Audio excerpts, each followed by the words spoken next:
पंढरपूरमध्ये ज्या मूर्त्या सापडल्या त्याबद्दल तुमचं काय मत आहे? म्हणजे काही लोकांचं बोलणं आहे तो बुद्ध आहे, तर तिथं द्वारिकामध्ये सापडलेले जे दगड आहेत ते नॉर्मली तिथले आहेतच नाही. एखाद्या मंदिरामध्ये एंट्री करण्याचा योग्य मार्ग काय? त्यामुळे आपण कधीही पायरीच्या खाली हात लावत नाही. म्हणजे द्वारकेची जी स्टोरी आहे लोक बोलतात की एक मिथ आहे, तर आर्किओलॉजी ह्या गोष्टीकडे कसे बघ? मग एक अशी स्त्री दिसतो जे एक उभी आहे आणि तिचा पाय किंवा तिला ओढताना एक माकड आहे खाली पाय. एकाच वेळी बिल्डिंग पण भेटते, त्यामध्ये बॉडीज पण भेटतात, त्यामध्ये वेगळे वेगळे त्यांचे सगळे वस्तू वगैरे सगळं भेटतं. अशा कोणत्या नॅचरल इव्हेंट्स आहेत ज्याने हे सगळं जमिनी खाली जाते? तसेच महादेव त्याच्याकडे न बघता त्याला बोलतात की बघ तू स्वतःला खाऊन घे, मला इरिटेट नको करू या पद्धतीने. आणि कीर्तिमुख काय करतो, तो स्वतःला खाणं स्टार्ट करतो. त्याने सुरुवात पायापासून गेला. एक असा राक्षस फेस दिसतो तुम्हाला, ज्या ऑनली फेस असतो तो जीभ बाहेर काढलेला आहे आणि तो काहीतरी खा चाललेला आहे आणि त्या तोंडात काहीतरी वस्तू त्याच्या जात.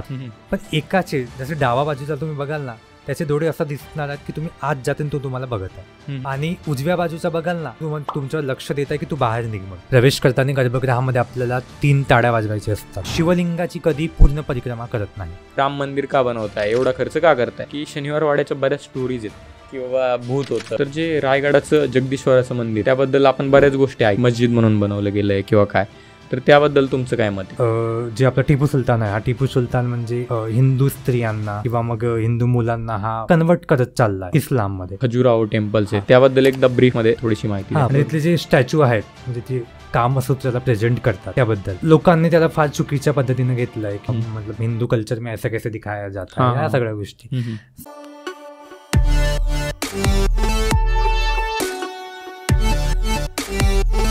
तर तुषार दादा, welcome to the Prasad show. तर जो आर्किओलॉजी विषय म्हणजे उत्खनन ज्याला आपण बोलतो, हा कॉमन माणसापर्यंत जास्त पोहोचलेला नाही. तर सामान्य माणसासाठी आर्किओलॉजी म्हणजे काय ते एकदा सांगा. जी प्रसादजी, जसे तुम्ही बोललात की आर्किओलॉजी डिपार्टमेंट जो आहे किंवा जो विषय आहे सामान्य माणसापर्यंत पोहोचू शकला नाही, याचे मुळात 2 कारण मला असे वाटतात की आपण दुर्लक्ष त्याला करतो किंवा मग आपण आर्किओलॉजी आणि हिस्टॉलॉजी जी आहे त्याबद्दल आपल्याला डिफरन्सेस माहीत नाही. आता लोकांना हा माहिती आहे की जे इतिहासामध्ये संशोधन करतात किंवा जे ह्या विषयावर अभ्यास करतात त्या लोकांची एक ओळख आहे की ते इतिहास संशोधक म्हणून. पण त्यात पण डिफरंट टाईपचे संशोधक येतात किंवा डिफरंट टाईपचे पार्ट्स येतात किंवा विषय येतात ज्यावर आपण अभ्यास करतो. आता आर्किओलॉजिस्ट एक असा डिपार्टमेंट आहे ज्यामध्ये हा हिस्टोरियन म्हणजे इतिहास संशोधक याच्याशी फार पलीकडे, म्हणजे हा वेगळा विषय झाला. इतिहास संशोधक हा वेगळा झाला आणि आर्किओलॉजिस्ट हा फार वेगळा विषय झाला. आता यामध्ये जर आपण बघितलात ना, यामध्ये आपण प्रॅक्टिकल गोष्टींचा जास्त अभ्यास करतो. म्हणजे तुम्ही यामध्ये कुठले किल्ले असतील, वाडे असतील, या मंदिरे असतील, या सगळ्या गोष्टींचे किंवा नाणी असतील किंवा मग वाडमय ज्याला आपण ग्रंथ वगैरे, या सगळ्या गोष्टी यांच्या प्रत्यक्षामध्ये अभ्यास करतो आपण. आणि यामधून जे रिसर्च रिझल्ट जे निघतात त्यामध्ये आपण आर्किओलॉजी डिपार्टमेंटला आपण ते समर्पित करतो. आता यामध्ये सुद्धा विषयच वेगळे वेगळे येतात. आता जसं आपण सब्जेक्टच्या बद्दल बोलतो तर आपल्याला हा माहीत आहे की ठीक आहे, आर्किओलॉजिस्ट एक असा डिपार्टमेंट आहे ज्यामध्ये नॉर्मली वाड्यांचा अभ्यास केला जातो किंवा महलांचा अभ्यास किंवा मंदिरांचा अभ्यास. पण जसं मी आता बोललो की या पलीकडे आपण बघितलं तर नाण्यांचा सुद्धा अभ्यास होतो, ज्याला आपण नाणकशास्त्र म्हणतो. आता नॉर्मली नाणकशास्त्र हा एवढा मोठा सब्जेक्ट आहे की यावर स्वतः इंडिपेंडेंटली PhD होऊ शकतो. बरोबर. पण याबद्दल आपल्याला माहितीच नाही आहे की म्हणजे आपले लोक त्यावर लक्ष देतच नाही. आणि आपल्याला पंढरपूरमध्ये सुद्धा दिसलं आहे की त्यामध्ये काही कॉईन्स आपल्याला सापडलेले आहेत. मग हे कॉईन्स कसे काम करतात तर त्यामध्ये डायरेक्ट लिहिलेलं असतं. कॉईन्स सुद्धा बोलतात आपल्याशी, जसे बिल्डिंग्स बोलतात की नॉर्मली त्यामध्ये कुठल्या राजाने तो बनवलेला आहे किंवा कुठल्या सणामध्ये म्हणजेच कालावधीमध्ये हा तयार केला गेला आहे, कुठल्या द्रव्यापासून कुठल्या धातूपासून तयार केला गेला आहे. मग त्या कॉईनवर कुठल्या राजाचा साईन आहे का किंवा कुठल्या राजवटीचा साईन आहे का. मग तो प्रत्यक्षात आपल्याला सांगतो तो कॉईन की ॲक्च्युली बाबा मी एवढ्या काळापासून तयार झालो आणि ह्या राजांनी मला बनवलं आहे. जे आपण शिवकाळात बघतो आपण, होन झाला किंवा शिवराई झाली, ज्यामध्ये शिवछत्रपतींचं नाव लिहिलेलं आहे किंवा मग त्यांचा एक जो धातू आहे तांब्र म्हणा किंवा मग सोनं म्हणा यांचा आपण वापर बघतो. तर अशा प्रकारे अभ्यास केला जातो. मग जेव्हा आपण बिल्डिंग्सच्या या क्षेत्रामध्ये अभ्यास करतो तर यामध्ये उत्खननाचा जेव्हा आपण पार्ट बघतो तर यामध्ये आपल्याला जमिनीचे भाग बघायचे असतात की बिल्डिंग जी आहे मुळात कधी काळापासून बनलेली आहे. रिलेटेड संदर्भ आपण बघतो, ग्रंथ असतील, लेटर्स असतील किंवा सगळ्या गोष्टी जे आपल्याकडे लिखित समकालीन. बरोबर. मग ते असं नाही की मी एक नॉर्मली महाराष्ट्रातून बिलॉंग करतो तर महाराष्ट्रातील व्यक्तीनेच लिहिला असेल असं नाही. तर त्या पलीकडे सुद्धा जर इंग्रजी भाषेमध्ये असतील या दुसऱ्या भाषेमध्ये असतील तर ते आपल्याला बघायचे असतात. आपल्याला माहिती आहे की प्राचीन भाषा एक म्हणजे संस्कृत भाषा हे सगळ्यात प्राचीन आहे. आपण मोडी लिपायला आपण प्राचीनच म्हणजे नाव देतो, पण त्या पलीकडे आणखी बघितलं तर आणखी भरपूर भाषा आहेत जे आपल्याला म्हणजे त्याबद्दल सुद्धा माहीत नाही आहे. नॉर्मली तुम्ही बघाल तर असे बौद्ध हे झाले म्हणजे स्मारके झाले, स्तूपे झाले, त्यामध्ये आपल्याला पाली भाषेचा सुद्धा संदर्भ भेटतो. बरोबर. तर हे पाली भाषेचा अभ्यास कसा करायचा, काय करायचा, ह्या सगळ्या गोष्टी. मग यामध्ये ह्या बिल्डिंग्सच्या स्ट्रक्चर तर आहेच, पण त्याचबरोबर त्या बिल्डिंगमध्ये किती खोलपर्यंत आपण जाऊ शकतो आणि किती खोलपर्यंत त्याचा अभ्यास करू शकतो हा सगळा पार्ट आर्किओलॉजी डिपार्टमेंटमध्ये येतो. ओके. आता असं झालं आहे ना की आज माझ्याकडे एक बिल्डिंग आहे, त्या बिल्डिंगमध्ये मी राहतो. उद्या काही संकट आला तर ती बिल्डिंग खाली जाणार आहे. बरोबर. माझी पिढी संपली, नंतर आणखी एक पिढी येईल, नंतर त्यावर आणखी एक पिढी येईल आणि असे करत करत एक थर तयार होतो. आणि या थर एवढा खाली जातो की त्या प्रत्येक थरामध्ये आपल्याला एक सिटी किंवा एक शहर किंवा एखादा वाडा आपल्याला सापडत असतो. म्हणजे जर आपण ह्या भूमीत सुद्धा आज खोदकाम केला तर डेफिनेटली आपल्याला इथं पण काही ना काही एका शहरांचे अवशेष मिळणार. एवढा काही प्रचंड आपला इतिहास आहे. आणि याच्याच आपण हडप्पा संस्कृतीला सुद्धा म्हणजे आपण समजू शकतो की तो कसा प्रकारे एक शहर किंवा एक नगर आपल्याला सापडला आहे. तर माझा क्वेश्चन असा होता की जे तुम्ही बोलले की म्हणजे लेअर वाईज राहतं की ह्या ठराविक कालावधीच्या आधी ते जमिनीखाली जमीनदोस्त झालं असं बोलतो आपण. तर हे होण्यामागचं काय कारण असतं? कारण आपण जर आज उत्खनन केलं, आर्किओलॉजिकल जो सर्वे होतो तर त्यामध्ये बऱ्याच गोष्टी मिळतात. म्हणजे एक सोबतच म्हणजे की एकाच वेळी बिल्डिंग पण भेटते, त्यामध्ये बॉडीज पण भेटतात, त्यामध्ये वेगळे वेगळे त्यांचे सगळे वस्तू वगैरे सगळं भेटतं. तर असं काय, अशा कोणत्या नॅचरल इव्हेंट्स आहेत ज्याने हे सगळं जमिनी खाली जात आहे किंवा ह्या लेअरिंग ज्या बनतात ह्याच्या मागची कारणं काय? यामागे सुद्धा डिफरंट टाईप्स असू शकतात. आता फॉर एक्झाम्पल की जसे नैसर्गिक म्हणू शकतो आपण संकटे येतात, भूकंप आले, सुनामी आल्या किंवा भरपूर. एक एक्झाम्पल आपल्याला द्वारिकेचा सगळ्यांना माहीत आहे, तो जगजाहीर आहे की द्वारिकेच्या समुद्राशी काय झाला आणि मग श्रीकृष्णाचा तो ते एक म्हणजे इतिहासाचा जो पार्ट आपल्याला माहिती आहे. आणि नंतर मग ती समुद्राखाली द्वारका गेलेली आहे आणि त्यामध्ये आज सुद्धा आपल्याला तिथं रिसर्च झालेला आहे की आज सुद्धा आपल्याला पाण्यामध्ये एक नगर सापडतो म्हणून. तर ह्या प्रकारे नैसर्गिक एक होऊ शकतो. दुसरा म्हणजे की एक राजवट संपली किंवा मग एका राजवटीला संपवण्यासाठी दुसरी राजवटाने त्या जागेवर अधिपत्य गाजवलं आहे किंवा तिने ती जागा जिंकलेली आहे. मग त्यांची सत्ता संपवायची आहे मला किंवा मग त्यांचं नाम जे आहे, जो नाव आहे तो संपवायचे आहे म्हणून त्या गोष्टीला कालांतराने संपवणे हा सुद्धा एक रिझन होऊ शकतो. फॉर एक्झाम्पल की असे आपल्याला भरपूर सापडतात. तुम्ही जास्त आपण लांब न जाता जर आपण मुघल काळाचं बघूया, म्हणजे शिवकाळ किंवा मुघल काळ आपण बघूया तर त्या काळात असे भरपूर असे वाडे झाले आहेत किंवा असे मंदिरे झाले आहेत ज्यांना पाडला गेला आहे. ते मुद्दामून केला गेला आहे की यांचं नाव, यांची ओळख जी आहे ती संपेल आणि आमचं काहीतरी नवीन होईल. नॉर्मली ताजमहालला सुद्धा लोक ताजमहाल मानतात. काही रिसर्चमध्ये तो महाल निघालेला आहे. काही रिसर्चमध्ये महादजी शिंदे यांनी घोडे बांधलेले आहेत तिथं, तो मराठ्यांचा तबेला हा निघालेला आहे. ओके नाही. आणि आज सुद्धा जे बोलतो की आयडेंटिटी नष्ट करायला हा एक रिझन होऊ शकतो. दुसरा म्हणजे हा की त्याच गोष्टीला घेऊन आपल्याला काहीतरी नवीन करायचं आहे किंवा काहीतरी नवीन उत्पन्न करायचं आहे. आता तुम्ही बघाल तर तुळजाभवानीचा जो टेम्पल आहे आपला, तुळजापूरचा जो आपला टेम्पल आहे, तर नॉर्मली तुम्ही बघाल ना की आत्ता आपल्याला जे अवशेष दिसतात जुन्या टेम्पलचे, एक मुळात आपल्याला एक बिल्डिंग दिसतो की हा एक मंदिर आहे म्हणून, पण आजूबाजूला भरपूर समाध्या होत्या एका काळामध्ये. आज त्या समाध्या आपल्याला दिसूनच येत नाही. आणि त्याच्या मागचा रिझन हा आहे की एकतर गर्दी तर आहेच, पण त्याचबरोबर आपण काय केलं आहे की आपला काहीतरी नवीनकरण झालं पाहिजे, आपला काहीतरी नवीन दिसलं पाहिजे, त्यामुळे आपण जुन्या गोष्टीचा खंडन करत चाललो. म्हणजे काय तर एक समाधी असेल आणि मुळात आपल्याला अभ्यास नाही आहे त्या गोष्टीचा की ॲक्च्युली समाधी आहे की काय आहे. मग त्यावर सुशोभित दिसण्यासाठी किंवा काहीतरी नवीन काम करण्यासाठी लोकांनी काय केलं आहे, त्यावर नवीन काम स्टार्ट केलं आहे. काहीतरी फाउंटेन लावणे किंवा काहीतरी मूर्ती त्यावर मांडणे, मग काहीतरी त्याला सजावटीचा पार्ट बनवणे आणि ती मुळात ते समाधी गेली. मग यामध्ये काय होतं की जर नकाशामध्ये किंवा जुन्या फोटोजमध्ये काहीतरी असेल, 1869 एक निजामशाहीच्या काळामध्ये नॉर्मली एक फोटोग्राफर होता आणि त्याने ती तुळजापूरची एक म्हणजे फोटो काढली होती. ती आज सुद्धा तुम्हाला इंटरनेटवर फोटो सापडतो, ज्यामध्ये तुळजाभवानीचे जो मंदिर आहे सभामंडपाच्या डाव्या बाजूला एक लहानशी समाधी दिसेल, जी आज समाधी जर तुम्ही गेला देवळामध्ये समाधी तुम्हाला दिसणार नाही. मुळात ती समाधीच नाही तिथं, असं तुम्हाला दिसून येणार. म्हणजे असं झालंय ना की ज्या गोष्टी आहेत त्यांच्या सुद्धा आपण खंडन करत चालतो. तर नॉर्मली हा होतो की ह्या गोष्टीमुळे काय होतो की आपला इतिहास आहे हा लपतो. आणि ह्या गोष्टीला जर आपल्याला पुन्हा बाहेर काढायचं असेल तर आर्किओलॉजी जो डिपार्टमेंट आहे नॉर्मली तो बाहेर काढण्याचं काम करतो. द्वारकेचाच विषय निघाला तर तिथं असा एक क्वेश्चन होता की म्हणजे द्वारकेची जी स्टोरी आहे जनरली तर लोक बोलतात की एक मिथ आहे, म्हणजे की मायथॉलॉजी आहे की ही खरं नाहीये, अशी सिटी होती वगैरे वगैरे. तर आर्किओलॉजी ह्या गोष्टीकडे कसे बघतं? म्हणजे archaeology is based on only proofs. त्यांना जे फिजिकली दिसेल त्याचवरती त्यांचा विश्वास असणार आहे.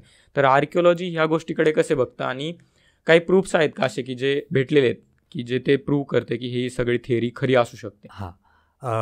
आर्किओलॉजी जो डिपार्टमेंट आहे जसं तुम्ही जसं बोललात की अगदी प्रूफ बघूनच तो विश्वास करणार आणि डेफिनेटली तो बरोबर आहे. कारण की जगामध्ये भरपूर विषय आहेत पण इतिहास एकमेव विषय ज्याला भावना सुद्धा आणि प्रॅक्टिकल सुद्धा आहे. म्हणजे तुम्ही कुठलाही विषय बघा, गणित असेल मॅथ असेल, त्याला भावना नसतात, म्हणजे प्रॅक्टिकल आहे त्याला. पण इतिहासाला भावना आणि प्रॅक्टिकल सुद्धा आहे. तर द्वारकेला सुद्धा लोक त्या पद्धतीनेच बघतात की म्हणजे भावनांनी बघतात की आमच्या देवाचा तो धाम आहे आणि आम्ही दर्शनासाठी जातो तिथं आणि तिथं आहे मुळात. कारण की महाभारत ग्रंथामध्ये म्हणा किंवा श्रीकृष्णाच्या लीलामध्ये लिहिलेला आहे तो. पण मुळात जर आर्किओलॉजिस्ट डिपार्टमेंट बघेल तर तो प्रूफच्या आधारेच बघेल आणि तो असा बघणार की त्यामध्ये ॲक्च्युली आपले लोक गेलेले होते. म्हणजे 2007ची तुम्ही रिपोर्ट बघा आज सुद्धा, ती सुद्धा इंटरनेटवर अवेलेबल आहे. 2011चे रिपोर्ट बघा, त्याआधी 2001मध्ये सुद्धा रिसर्च झालेला आहे. आणि काही न्यूज रिपोर्टर मे बी तो आज तक असेल आणि त्यांच्याबरोबर काही आर्किओलॉजिस्ट डिपार्टमेंटचे होते, ESIचे लोक सुद्धा होते त्यांच्याबरोबर. तर ते सुद्धा खाली गेले, त्यांनी वाडे आहेत की नाही, तिथं खाली नगर आहे काय, सगळ्या गोष्टी बघितल्या. तिथे काही नॉर्मली छोटे छोटे अवशेष सापडले आहेत. म्हणजे मोठे खांब तर आहेत पण छोटे जे आहेत त्यांना बाहेर सुद्धा काढला गेला आहे. नागशिल्प बाहेर काढला गेला आहे एक, ठीक आहे. आणि एक सूरसुंदरी असतो, सूरसुंदरीबद्दल मी तुम्हाला सांगतोच, पण त्याआधी सूरसुंदरी म्हणजे एक अप्सरा ज्याला आपण म्हणतो. ओके, तर अप्सराची त्यांनी एक मूर्ती काढलेली आहे.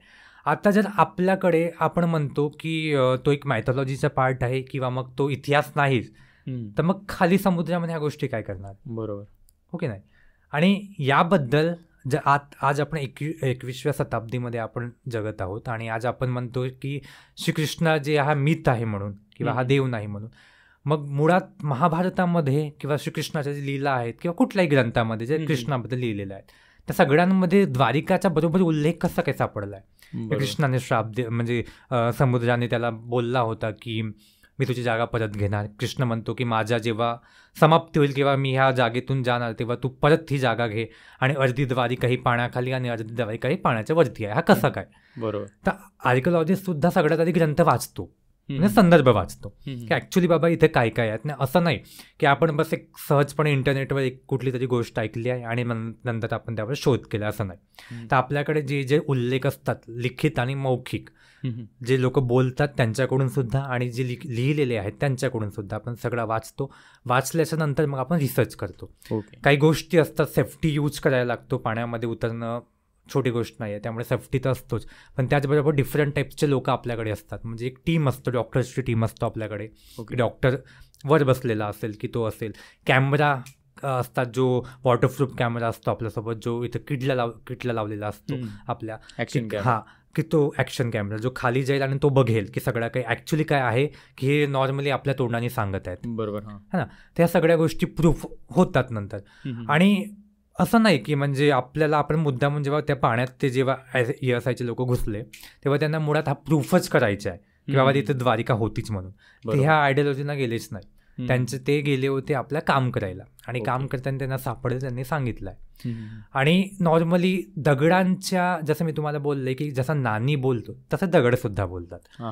तर दगडसुद्धा आपल्याला सांगतो की हा दगड कुठल्या कालावधीचा आहे, हा किती वर्षापासूनचा बांधलेला आहे किंवा हा वाडा किती वर्षापासूनचा बांधलेला आहे म्हणून. ते दगड ॲक्च्युली त्या भागामध्ये सापडतात का किंवा हे बाहेरून आणलेले आहेत हे सुद्धा आपल्याला म्हणजे रिसर्च करून माहीत चालतात या गोष्टी. तर तिथं जो द्वारिकामध्ये सापडलेले जे दगड आहेत ते नॉर्मली तिथले आहेतच नाही, हे नॉर्मली बाहेरचे आहेत. म्हणजे आता जसा सह्याद्रीमध्ये तुम्हाला माहित असेल की बेसॉल्ट दगड सापडतो. सह्याद्रीमध्ये बेसॉल्ट दगड सापडतो, ज्यामध्ये पाणी साठवण्याची जागा म्हणजे भरपूर, ती क्षमता भरपूर असतो. आणि सह्याद्रीमध्ये या पलीकडचा दुसरा दगड सापडत नाही. म्हणजे आपण जर इतिहासामध्ये बघितलं तर 243 पेक्षा जास्त दगडांच्या प्रजाती आहेत, म्हणजे जाती आहेत, टाईप्स आहेत. आणि त्यामध्ये जर आपण बघितलं आता जो द्वारिकामध्ये सापडतो त्याची जी रचना मांडलेली आहे, एका समुद्रामध्ये तुम्ही बघाल एक अशी रचना मांडलेली आहे तिथं. म्हणजे एका दगडावर एक लॉक केलेले आहेत, म्हणजे खांब तयार केलेले आहेत. मग सपाटीचे चौकोन, ज्याला आपण रंगशिला म्हणतो, जो मंदिराचा पार्ट असतो रंगशिला, ज्यामध्ये नृत्य करायला, अप्सरांना नृत्य करायला किंवा देवांचं मनोरंजन करण्यासाठी जे रंगशिला बांधली जातो, ते रंगशिलेचे पार्ट आज सुद्धा खाली आहेत. मग काही शिल्प, जसं मी तुम्हाला नागशिल्प बोललो, सुरसुंदरी बोललो, यांची शिल्प तिथं आहेत. या सगळ्या गोष्टी कुठून आलात?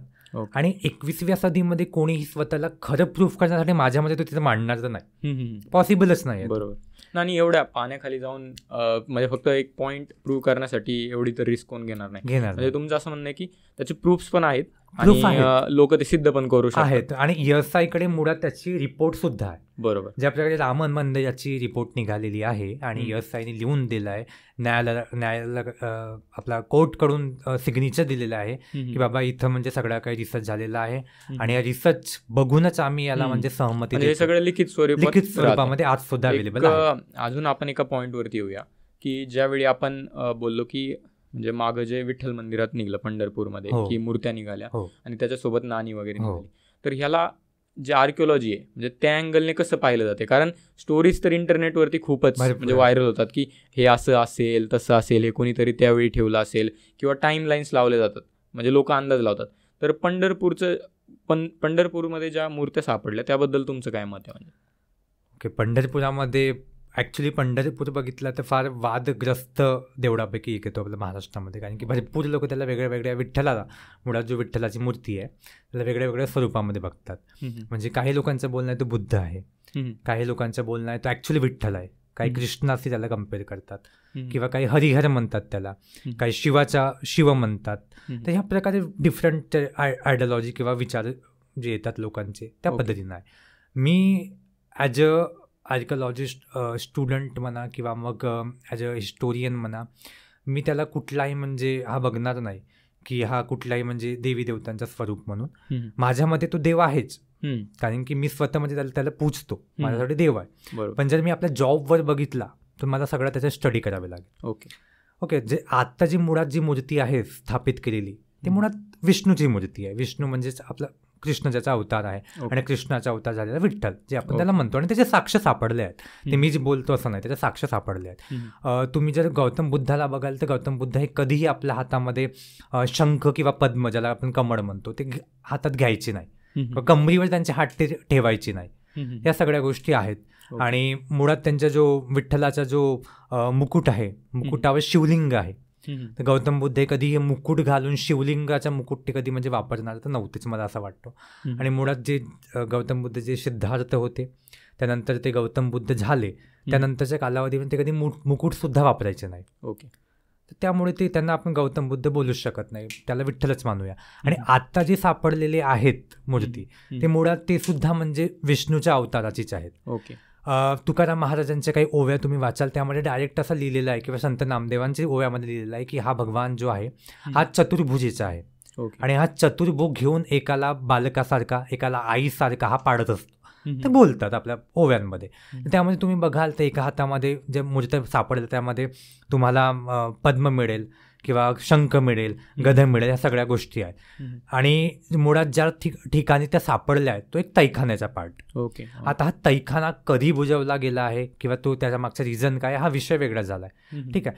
तर ह्या सुद्धा आपल्याला म्हणजे जर आपण जसं सर्च केला गेला त्यामध्ये रिसर्च केला गेला आहे तर सापडल्या आहेत की ह्या नॉर्मली 16व्या 17व्या शतकाच्या जवळच्या म्हणजे शिवकाळाच्या पूर्वार्ध वेळेच्या ह्या आहेत, आपल्याला दिसून येतो त्यामध्ये. कारण की त्या फार जुन्या मूर्त्या नाहीत, पण तैखाना सुद्धा तो फार जुना आहे. आणि तिथं आपल्याला काही होन्स किंवा काही आपल्याला कॉइन्स सुद्धा सापडलाय ज्यामध्ये अगदी आपण चारानी, तुम्हाला माहित असेल काही 1975ची नाणी होती. बरोबर, 1975ची नाणी होती. सो आपल्याला हा दिसून येतो की 1975च्या काळातल्या ज्या नाण्या तिथं गेलेल्या आहेत, इट मीन्स तो तेव्हापर्यंत तो म्हणजे शाबूत असेल तैखाना, ओके, हां, किंवा तो वापरामध्ये असेल हां. आणि म्हणजे नंतर त्यावेळच्या त्याला बंद लोकांना केला माहित गेला होतं की असेल. तिथं आहे. तिथं आहे. ओके, हां. हं. मग त्या मूर्त्या सुद्धा तिथं होत्या किंवा ते बाहेरून म्हणजे घेऊन तिथं ठेवलेल्या आहेत, म्हणजे ते असतील तर तेवढ्यातल्याच आहेत, हा प्रूफ झाला आहे. पण कसं आहे की मुळात त्या तैखान्यामध्ये ठेवल्या होत्या की ते आधी कधी लपवलेले ते हा आपण सांगू शकत नाही. कारण की नॉर्मली तुम्ही बघाल त्यामध्ये की विठ्ठल मंदिराचं जर बाहेर द्वार तुम्ही बघाल तर द्वारात सुद्धा एक असा शिल्प आहे जे त्या मूर्त्यांशी सेम म्हणजे मिळून येतो. ओके, बाहेर सुद्धा एक द्वारशिल्प आहे ज्यामध्ये विष्णूच्या हातामध्ये गधा आहे, पद्म आहे किंवा शंख आहे, आणि ओके. तशीच सारखी ती मूर्ती, ओळखीची मूर्ती आपल्याला त्या तैखान्यामध्ये सापडून येतो. या हम्म. तुळजाभवानीची मूर्ती असेल. हम्म. मुळात पंढरपुरामध्ये ऑलरेडी एक तुळजाभवानी सुद्धा आहे. हम्म.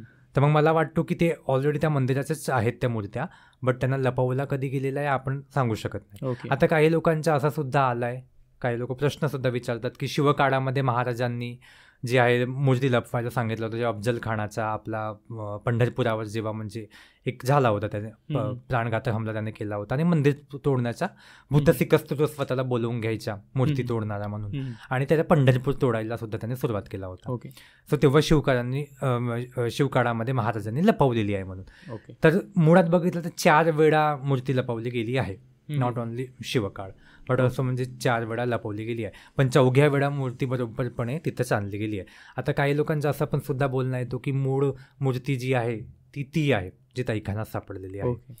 आणि ही मूर्ती आहे ही नंतर काळात बनवलेली आहे. पण आपण त्याला सुद्धा साक्ष मानू शकत नाही, कारण की असं आपल्याकडे आयडेंटिफाय काय आहे नाही.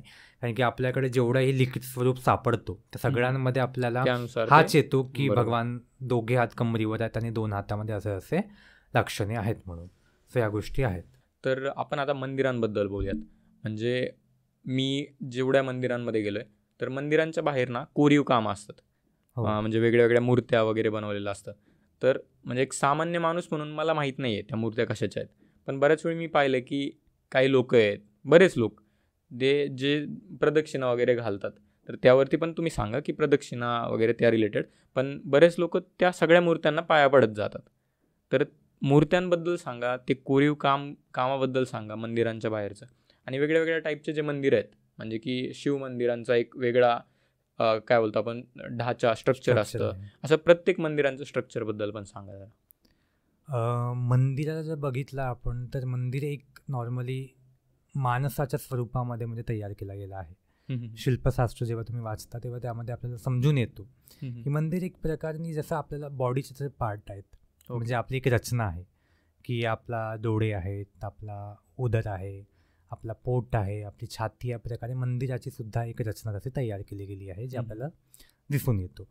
म्हणजे आणि जसं तुम्ही बोललात की शिल्प जे आहेत किंवा जे मूर्त्या आहेत ते भरपूर चांगलं काम करतात आपल्याला मंदिर बघायला. म्हणजे मुळात आपल्याला, मला असं वाटतो की मंदिरात जाताना कधीही आपल्याला असं नाही गेलं पाहिजे की आपण गेलंय, देवाचे दर्शन केलेलं आहे आणि बाहेर निघालंय. मंदिर एवढी सुंदर रचना आहे, आय थिंक जगात सगळ्यात सुंदर रचना जर मानवी रचना तयार झाली असेल तर ती तुम्ही आज किती म्हणजे टेक्नॉलॉजीचा आपण वापर करतो, आणि भरपूर टेक्नॉलॉजीचा वापर तुम्ही करता, मी करतो, आणि खूप सारे आपल्याला फायदे असतात.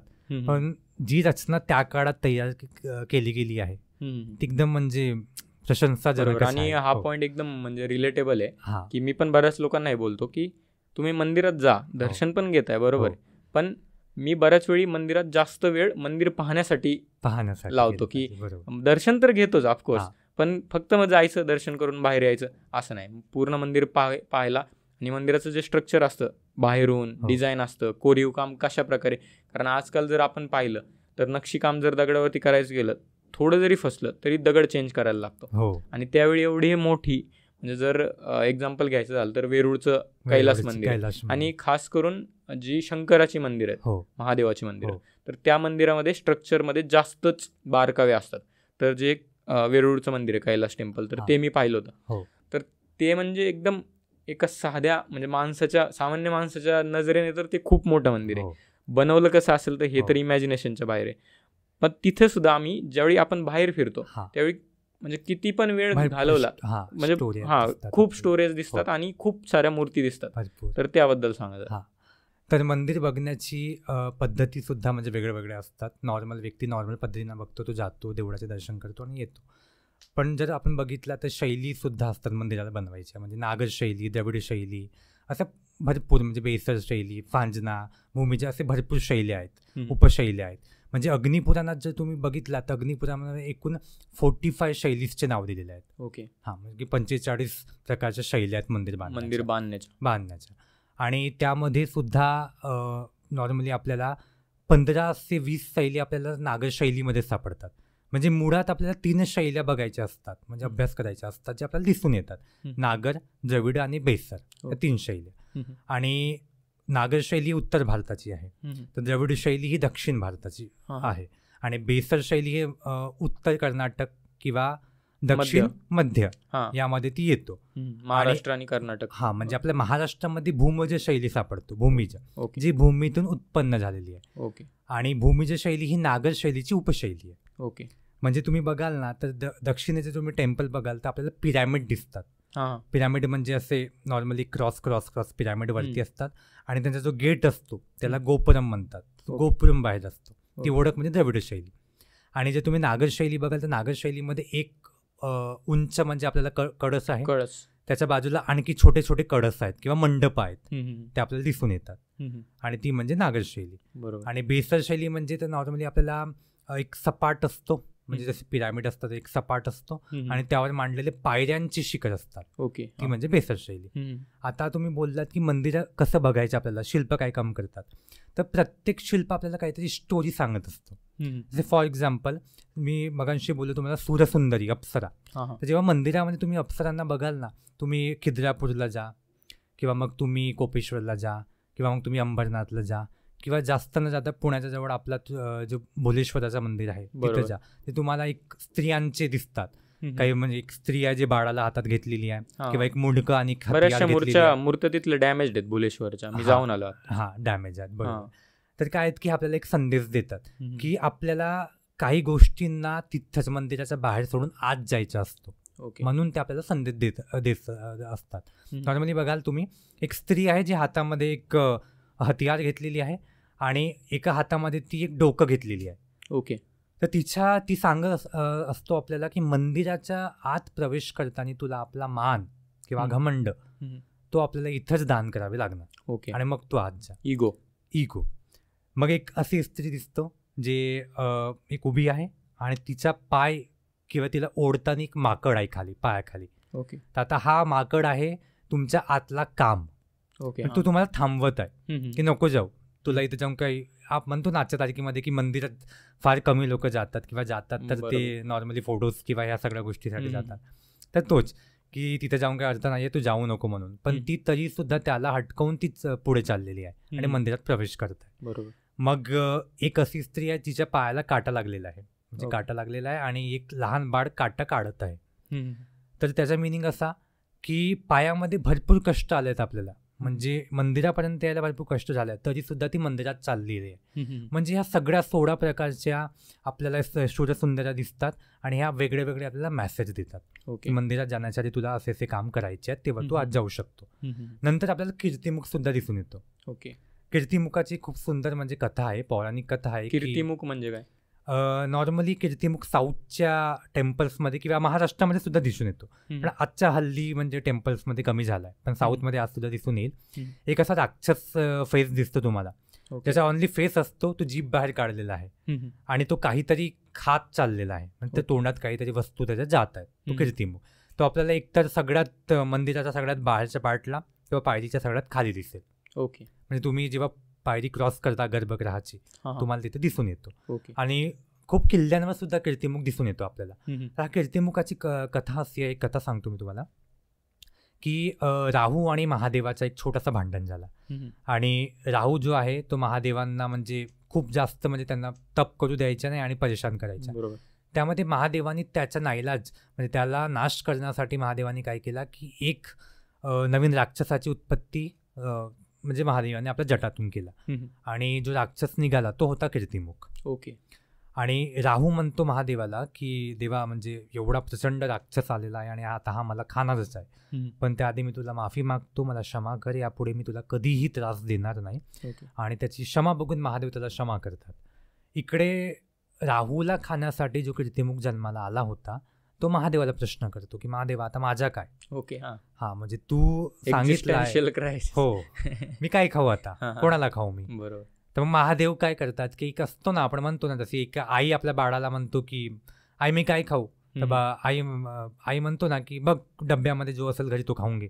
ओके. तर असेच महादेव त्याच्याकडे न बघता त्याला बोलतात की बघ तू स्वतःला खाऊन घे, मला इरिटेट नको करू, या पद्धतीने. आणि कीर्तिमुख काय करतो, तो स्वतःला खाणं स्टार्ट करतो. म्हणजे त्यांनी सुरुवात पायापासून केलाय, हात झाला, मग आपला सगळा बॉडी त्यांनी खाल्लेला आहे. आणि तेव्हा ज्याचे हात अंतिम म्हणजे बॉडीपर्यंत त्याच्या तोंडापर्यंत जात आहेत, तेव्हा महादेव त्याला थांबवतात की थांब म्हणून, तू सगळं म्हणजे सर्व काही खाऊ नको, तुझी उत्पत्ती सुद्धा काही मुख्य कामासाठी झालेली आहे आणि त्याचा रिझन मी तुला सांगतो. ओके. तो असा की आजपासून तुझी भूक निगेटिव्हिटीच्या थ्रू जाणार आहे. म्हणजे समाजामध्ये जे काही निगेटिव्हिटी असेल किंवा जे पाप असतील किंवा जे लोक माझ्या देवळांमध्ये किंवा हिंदू देवळांमध्ये जेव्हा आले तर त्यांचे सगळे काही निगेटिव्हिटी तू ग्रहण कर, असं तुला मी वरदान देतो. आणि तुझा मान हा देवतांपेक्षा पण मोठा असेल, की म्हणजे आहे पौराणिक कथा. आणि कीर्तिमुखाला तेव्हापासून हा देवतांसारखा पूजला गेला आहे. म्हणजे तुम्ही जर बघाल प्रत्यक्षात आता जो राम मंदिर बनलेलं आहे, राम मंदिरामध्ये रामाची जी मूर्ती आहे, आत्ताची जी मूर्ती आहे नवीन, तर त्यांचा जो मागचा जो पार्ट आहे, म्हणजे जो मंदिराचा जो पार्ट आहे, त्यामध्ये त्या मूर्तीमध्ये सुद्धा तुम्हाला कीर्तिमुख दिसून येतो. ओके.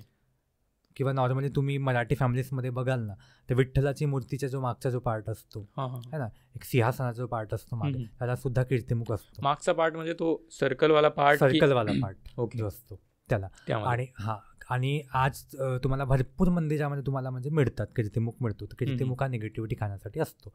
हा पायरीच्या खालीच का बरं आहे. ओके. वर का बरं नाही, म्हणजे वर जो आहे प्रथमेश्वराचा स्वरूप आपण ज्याला गणेशजी म्हणतो तो असतो. गणपतीला आपण मंदिराच्या वरती बांधतो. म्हणजे मुळात असा की कीर्तिमुख जेव्हा आपली निगेटिव्हिटी खात असतो तेव्हा तो एक जागृत स्वरूपामध्ये येतो. म्हणजे त्यावेळेवर जर आपण त्याला हातही लावला आणि त्याची जर तपभंग झाला तर तो आपली पॉझिटिव्हिटी, आपली मनशा, आपली क्षमता, सगळ्या गोष्टी तो ग्रहित करू शकतो. ओके. त्यामुळे आपण कधीही पायरीच्या खाली हात लावत नाही, त्याच्या मागचा हा एक सीझन आहे.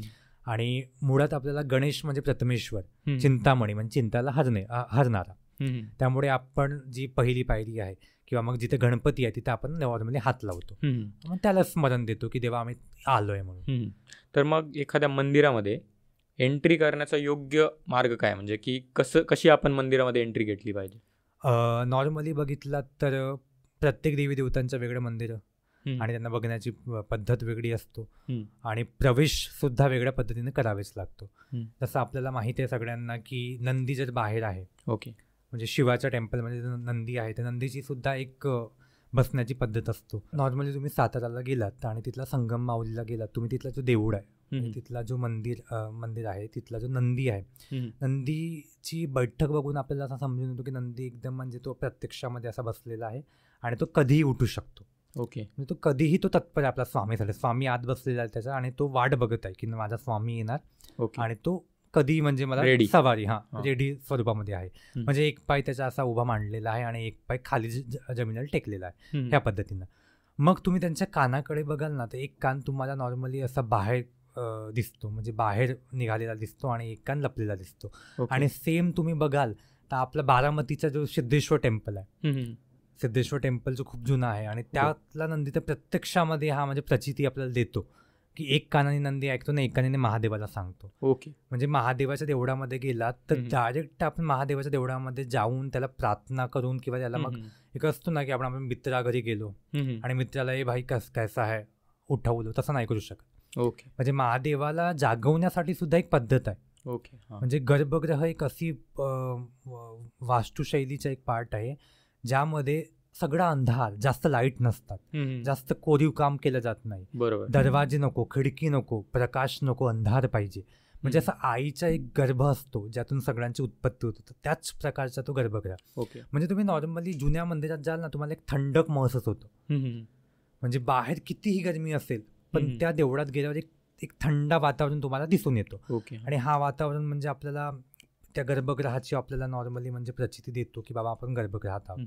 मग शिवाच्या मंदिरामध्ये जाताना आपल्याला नंदीशी आधी भेटावे लागतो की मी तुला जे काही आहेत माझी मनोभावना ती तुला सांगत आहो आणि पुढे तू घेऊन जा म्हणून. मग शिवाच्या मंदिरामध्ये जाताना आपल्याला काही टाळ्या वाजवतात काही लोक, त्याच्या मागचा सुद्धा एक रिझन आहे. ओके.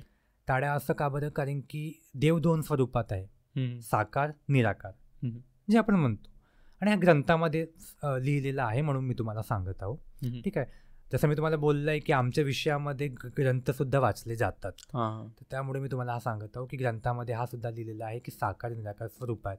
साकार म्हणजे ज्याच्या डोळे, ज्याचे कान, त्याच्या बॉडी पार्ट दिसतात. निरंकार म्हणजे जो दिसत नाही. ओके. आणि शिवलिंग हा एक असा आहे, लिंग म्हणजे आत्मा, संस्कृतमध्ये आत्मा असतो, तर शिवाची आत्मा. तर आपल्याला जो ॲक्च्युली लिंग दिसतो तो आत्मा असतो शिवाची. ओके. तर आत्मा म्हणजे तो तपाच्या अवस्थेमध्ये बसलेला आहे, पण त्याचे डोळे बंद आहेत. मुळात तुम्ही गेला तर त्याला समजणार नाही की तुम्ही आलात म्हणून. आता त्याला तुम्हाला जागृत करायचे आहे, पण त्याच्यासाठी सुद्धा एक पद्धत आहे. सगळ्यांना माहिती आहे की कामदेवाने जागृत केला होता महादेवाला आणि नंतर तो भस्म पण झाला, तो सगळ्यांना माहीत आहे. पण तिथं जर पार्वती व्यवस्थितपणे जर शिवाला जागृत करत असेल तिची एक पद्धत आहे जाण्याची, किंवा नारद मुनी जातात तर एक पद्धत आहे. त्या प्रकारे आपल्याला जायचं असतं. आपण तेव्हा प्रवेश करतो. प्रवेश करताना गर्भगृहामध्ये आपल्याला 3 टाळ्या वाजवायचे असतात की देवा, ते आपण प्रचिती देवाला देतो की आपण तुझ्या द्वारामध्ये आलो, दाखल झालो, आता तू उभा हो म्हणून, किंवा तू मला बघ म्हणून. नंतर मग एक तुम्ही हा सुद्धा ऐकलं असाल की शिवलिंगाची कधी पूर्ण परिक्रमा करत नाही. म्हणजे ग्रंथांमध्ये प्रत्येक देवी देवतांच्या परिक्रमेचा एक उल्लेख आहे. जसे हनुमानांच्या 3 परिक्रमा, गणेशांच्या 3 परिक्रमा, देवीची एक परिक्रमा म्हणा, तर शिवाची अर्धी परिक्रमा करतात. म्हणजे शिवाची जे शिवलिंग आहे त्यामध्ये त्याचा सगळा कुटुंब असतो. ओके. आणि मुळात जिथून जो पाणी जातो, सगळ्यात जो खालचा पार्ट जो आपल्याला दिसतो, तो पाणी जाताना आपल्याला तिथं भैरवाचा रूप असतो, म्हणजे भैरवाचा रूप. आणि भैरवाला कधी परिक्रमा दिली जात नाही. ओके. त्यामुळे जर आपण भैरवाला परिक्रमा दिला किंवा तो जो पाणी वाहतो त्या पाण्याला आपण जर भेदला तर आपल्या मागे सगळी निगेटिव्हिटी येऊ शकतो. त्यामुळे आपण शिवाजी अर्धा चंद्रकाळ क्रॉस नाही करत नाही. बरोबर. शिवाच्या मूर्तीवर जेही प्रसाद असेल, प्रसाद सुद्धा आपण खाऊ शकत नाही. भरपूर लोक म्हणतात की सर आम्ही म्हणजे शिवपुराणामध्ये वाचलंय की बेलपत्र तुम्ही खा म्हणून शिवलिंगावरचा, किंवा मग तुम्ही तिथला धतुरा खा म्हणून. तर हा सगळा कॉन्सेप्ट म्हणजे फार चुकीचा आहे. यामध्ये असं कुठंही लिहिलेलं नाही आहे. शिवपुराण मी सुद्धा वाचलं आहे, त्यामध्ये ते बेलपत्र तुम्ही खा म्हणून असं काही नाही. त्यामध्ये डायरेक्ट आपल्याला असा सापडून येतो की जर शिवलिंगाच्या वरती जर तुम्ही कुठलाही प्रसाद खाल्लात तर शिवलिंगाच्या वरती असतो रुद्र, म्हणजे हा भूतांचा राजा असतो. ज्याला बरोबर. हा, तर भूतांचा राजा, हा भूतांच्या राजाची प्रसाद आपण तिथे चढवतो. जर ती आपण खाल्ला ना तर सगळी निगेटिव्हिटी जी असतो, जी शिवलिंगाला आपण देतो, आणि भरपूर लोक देतात ना निगेटिव्हिटी शिवलिंगाला, ते सगळी निगेटिव्हिटी आपण आपल्यामध्ये आत्मसात करतो. बरोबर. तर याच्या मागचे सगळे रिझन आहेत. आता जर आपण as a archaeologist department, as a इतिहासाच्या पद्धतीने आपण मंदिराला बघितला तर जो द्वार असतो त्या द्वारावर भरपूर म्हणजे शिल्प असतात जे आपल्याला सांगत असतात. फॉर एक्झाम्पल, द्वाराच्या डाव्या आणि उजव्या बाजूला आपल्याला गंगा आणि यमुना दिसतात. ओके. तर गंगा आणि आता यमुना कसं काय ओळखायचं, तर कुठल्याही शिल्पाला या कुठल्याही देवाला ओळखण्यासाठी 2 पद्धत आहेत. पहिली म्हणजे त्यांचं वाहन, दुसरा म्हणजे आयुध, म्हणजे त्यांचे शस्त्र, हतियार, आयुध ज्याला आपण हतियार म्हणतो. ओके. म्हणजे शंकर असेल तर त्रिशूल असेल, बरोबर. विष्णू असतील तर चक्र असेल, गणेशजी असतील तर पाश असेल, हनुमान असेल गदा असेल. ह्या प्रकारे आपण त्याला ओळखायचा. तर मंदिराच्या जे दोघे द्वार आहेत, म्हणजे पहिला जो द्वार आहे, मुख्य द्वार जो आहे गर्भगृहाचा, त्या साईडला एक यमुना आणि एक गंगा असतो. आता ह्या यमुना आणि गंगा काय करतात की आपल्याला पवित्र करतात. ओके. म्हणजे हा आपल्याला सांगतात की बाबा तू आता देवळात आत चाललेला आहेस, तर मी तुला पवित्र करतो, पवित्रता प्रदान करतो, आणि आज जाऊन तू सगळा काही सोडून ते देवाच्या हाती. तर गंगेच्या हाती मकर दिसतो आपल्याला, म्हणजे एक मगरीचा जो रूप आहे तो तिचा वाहन दिसतो, आणि हातामध्ये कळश असेल. आणि यमुनेच्या हाती काशव दिसतो आपल्याला, तिचा वाहन म्हणून. ते आपल्याला ओळख आहे नॉर्मली.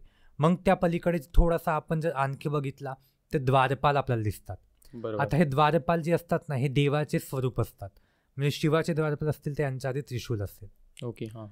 आणि म्हणजे प्रत्येक देवाचा द्वारपाल त्याच्यासारखं दिसतं. पण आपण त्याच्यामध्ये चूक हा करतो की आपण त्यांना सुद्धा देव मानतो, म्हणजे आपण त्यांना सुद्धा तोच देव, अरे हा तर शिवच आहे किंवा अरे हा तर विष्णूचा आपण असं मानतो, पण नाही, तर ते द्वारपाल आहेत. ओके. आता द्वारपाल तुम्ही बघाल ना तर विष्णूचा तो नॉर्मली हातामध्ये शंख आहे किंवा मग गदा आहे, आणि आपला चतुर्भुज आहे, तो हा सगळा काय आपल्याला दिसून येतो.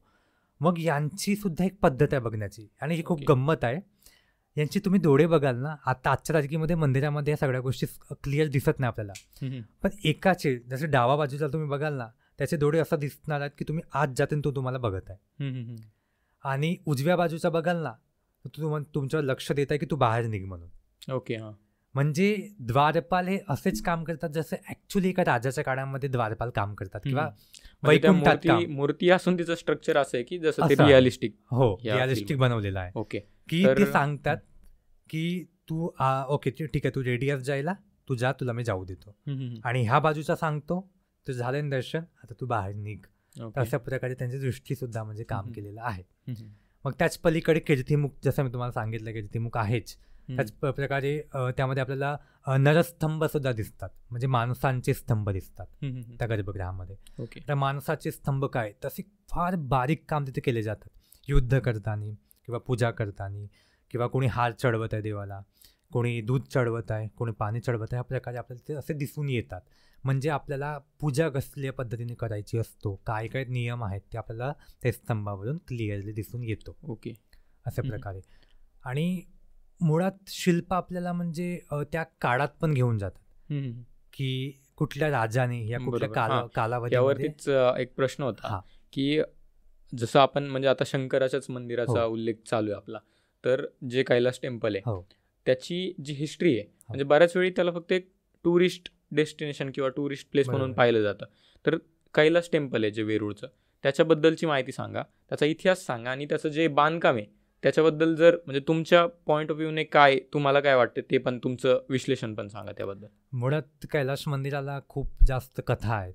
की ते एलियन्सनी बांधलेलं आहे आणि एका रात्रीमध्ये ते बांधलं आणि ते निघून गेले आणि त्यांनी एक ठेवा म्हणून आपल्याला दिलाय. पण असं काही मला तर वाटत नाही असं काही होणार म्हणून.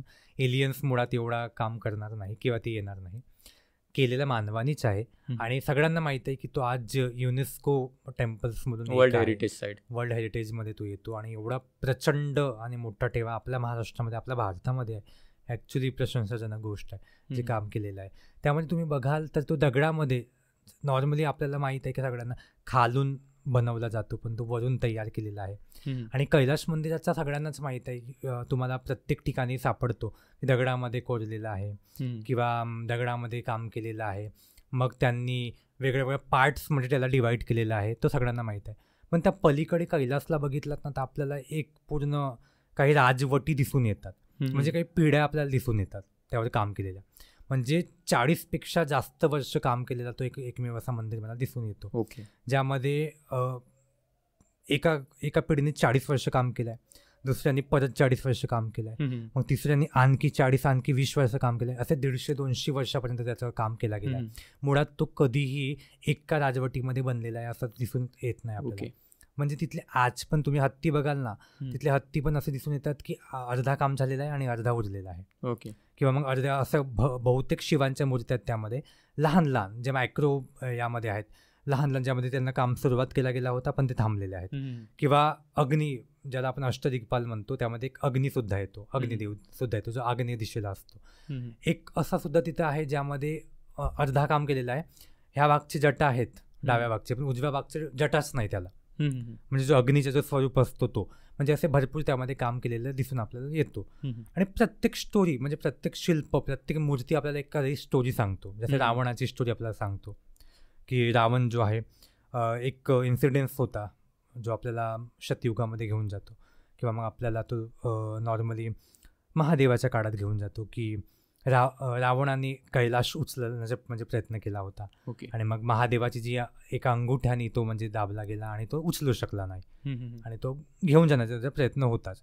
ते सगळ्या शिल्प आपल्याला स्टोरी वाईज तिथे दिसून येतात. ओके. आणि हा भरपूर म्हणजे कमी जागेवर दिसून येतो. म्हणजे प्रत्येक तुम्हाला असं वाटेल जेव्हा आपण देवळं बघतो तर ओके ठीक आहे, ही स्टोरी इथं दाखवलेली आहे, मग ही संपलेली आहे, त्या शिल्पामध्ये संपलेली आहे. पण एकमेव कैलासामध्ये ज्यामध्ये रावणाची कथा एवढं प्रामुख्याने म्हणजे दाखवली गेली आहे की ते संपतच नाही अंतिम वेळेपर्यंत. ओके. आणि जर तुम्ही कैलासाच्या अखेरच्या पार्टमध्ये गेलात ना तर आणखी एक कथा ज्यामध्ये सीताहरणाची कथा आपल्याला दिसून येतो, रावणाची आणि सीताहरणाची. ओके. ज्यामध्ये ती सुद्धा अर्धीच दाखवलेली आहे की रावण हा नॉर्मली साधूचा वेश घेतलेला आहे आणि सीता एक सूप घेऊन उभी आहे. ओके. आणि तिच्या खाली एक दगडाची लाईन तिथे बनवलेली आहे. पण ती कथाच पूर्ण होऊ शकली नाही. मला वाटतं की त्यामध्ये सुद्धा असं त्या काळातल्या लोकांनी हा विचार केला असेल की ही आपल्याला कधीतरी पूर्ण करायचं आहे, पण काही कारणास्तव ती सुद्धा कथा अधुरी राहिलेली असेल. म्हणजे तो एवढा मोठा प्रचंड काम सुद्धा पुढे जाऊ शकला असता जर त्याला केला असता. तर म्हणजे हिस्ट्री वाईज मी असं ऐकलं होतं, म्हणजे मी असं वाचलंय पण, की जे मंदिर आहे कैलास टेम्पल, त्याचं काम राजा प्रथम म्हणजे त्यांनी चालू केलं. तर तुम्ही जसं सांगितलं की हे काम पिढ्यानपिढ्या चालू होतं आणि हा प्रोजेक्ट पण खूप मोठा आहे. आणि जसं तुम्ही सांगितलं की रावणाची पण स्टोरी आहे किंवा प्रत्येक स्टोरीज आहेत तिथे, तर त्यावेळी त्यांचा बनवण्याचा दृष्टिकोन काय होता की हे मंदिर का बनवायचे. त्यासोबतच एवढा मोठा प्रोजेक्ट आणि अख्खं दगडी काम आहे, म्हणजे की सरसकट पूर्ण दगडी काम आहे, म्हणजे तेवढे कामगार पण लागले असतील, तेवढा पैसा पण खर्च झाला असेल. तर इकॉनॉमीला त्यावेळी म्हणजे त्या वेळच्या राज्यात कसा इफेक्ट केला असेल की बाबा ह्याला खूप खर्च होतोय. जसं आत्ता आपण पाहिलं की राम मंदिर बनलं भारतात, तर बऱ्याच लोकांनी त्यालासुद्धा क्रिटिसाईज केलं की राम मंदिर का बनवताय, एवढा खर्च का करताय, आणि त्याच्या बदल्यात तुम्ही दुसरीकडे खर्च करा, डेव्हलपमेंट करा. तर त्या मंदिराच्या त्या समकालीन इतिहासाबद्दल तुम्ही काय असा अभ्यास केला आहे का की हे सगळं म्हणजे इकॉनॉमिक पार्ट पण, कन्स्ट्रक्शन पार्ट पण आणि हिस्ट्रीवाला पण?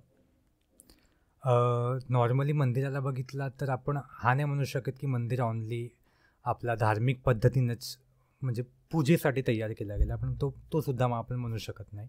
जसं तुम्ही राम मंदिराचं बोललात, तर राम मंदिर बनल्याच्या नंतर भरपूर लोकांना कामंसुद्धा भेटले आहेत, है ना. म्हणजे तिथल्या वर्कर्स लोकांना काम भेटले आहेत, बाहेर शॉपकीपरला काम भेटले आहेत, तो सुद्धा आहे. त्या काळात सुद्धा हा होऊ शकतो ना की भरपूर लोकांना काम भेटलं असेल, जॉब भेटला असेल, त्यांच्या पिढून जो हा काम चाललेला आहे आणि काम करताना त्यांची पिढ्यांनी तिथं काम केलेलं आहे. म्हणजेच त्यांना असा नव्हता बाबा की ठीक आहे, ओके मंदिर बनलं, आता माझं काम संपलं आहे, आता माझ्या मुलाचं काय. तर बापाची जी कला जो मुलगा शिकला असेल त्याने तिथं तो मंदिर बनायला काम केलंच असेल. 10पेक्षा जास्त पिढ्या तिथे खचलेल्या आहेत, सगळ्यांना काम भेटलेलं असेल. मुळात नरेश कृष्ण जे होते त्यांनी हा मंदिर म्हणजे बांधायला सुरुवात केली होती, राष्ट्रकूट वंशाचे ते. म्हणजे आपण बघतो की तेव्हा ज्यांनी म्हणजे राजांनी जेव्हा मंदिर बांधायला सुरुवात केली असेल, त्यांचा एक होऊ शकतो की शिवमंदिर मला बांधायचं आहे किंवा शिवमंदिर बांधताना मला ह्या सगळ्या गोष्टींचा वापर करायचा आहे, दगडांचा वापर करायचा आहे.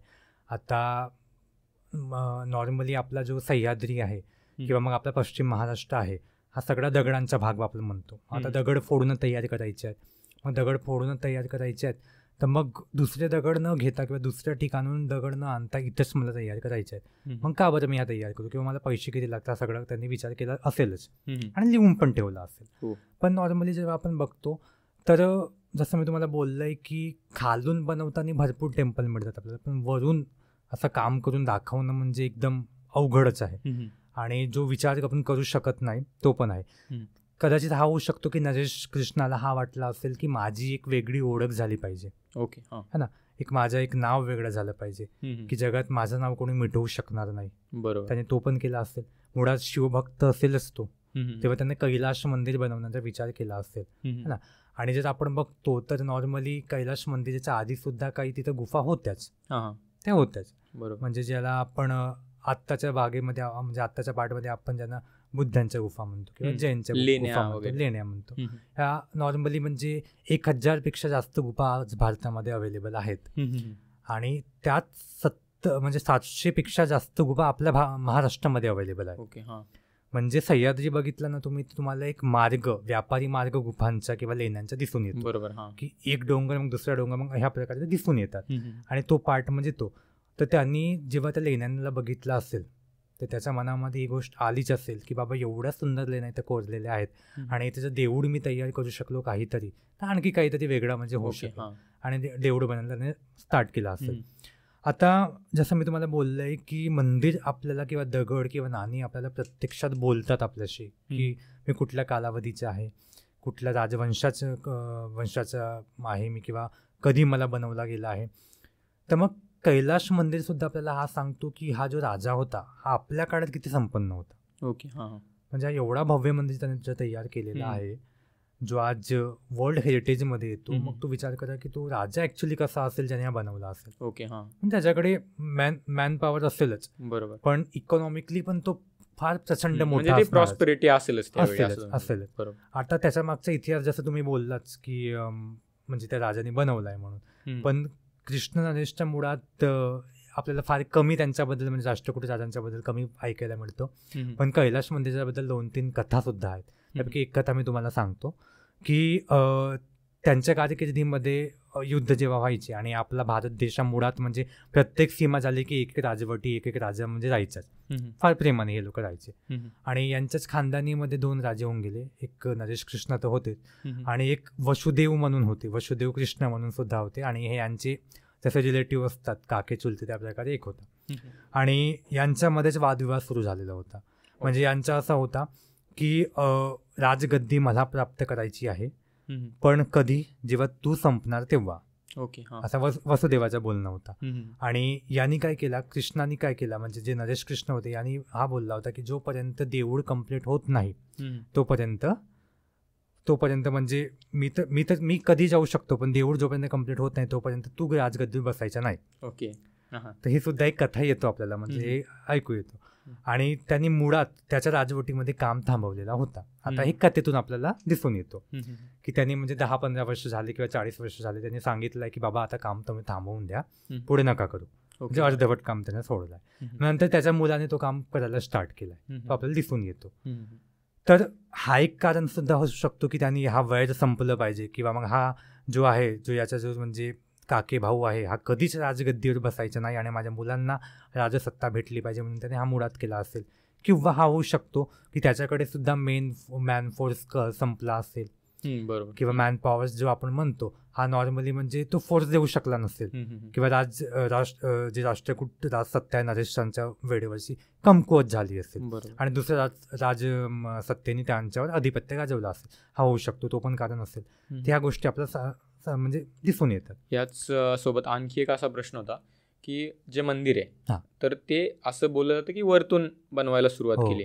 आणि बऱ्याच वेळी आपण आपले सगळे कन्स्ट्रक्शन आपण आधी पाया बांधतो, मग वरती मजले चढवतो. ते मंदिर उलट बनवले, म्हणजे बांधकाम वरतून खाली. तर माझा हा प्रश्न, आणि आणखी एक की ते पूर्ण मंदिर एका दगडात बनले. तर हा एक दगड कसा शोधतात की बाबा एक सिंगल पीस भेटला पाहिजे, प्लस त्याच्यामध्ये मिस्टेक पण नाही झाली पाहिजे, कारण थोडं जरी काही चुकलं तर तसा दगड दुसरीकडे भेटणं खूप अवघड आहे. तर ह्याबद्दल सांगा जरा.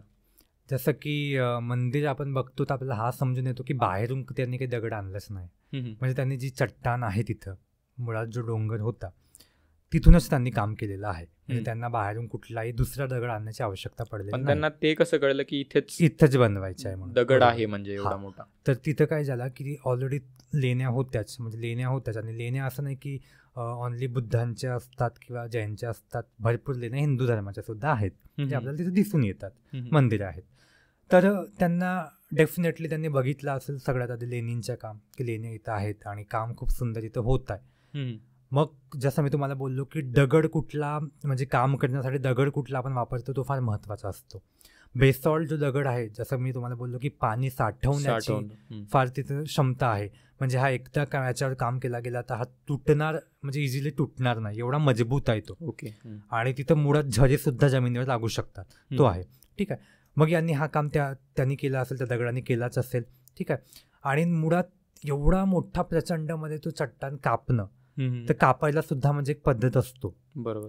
आधीचे लोक काय करायचे दगड कापायला नॉर्मली की काही वस्तू तयार करायचे, लाकडाचे फाटे ज्याला आपण म्हणतो.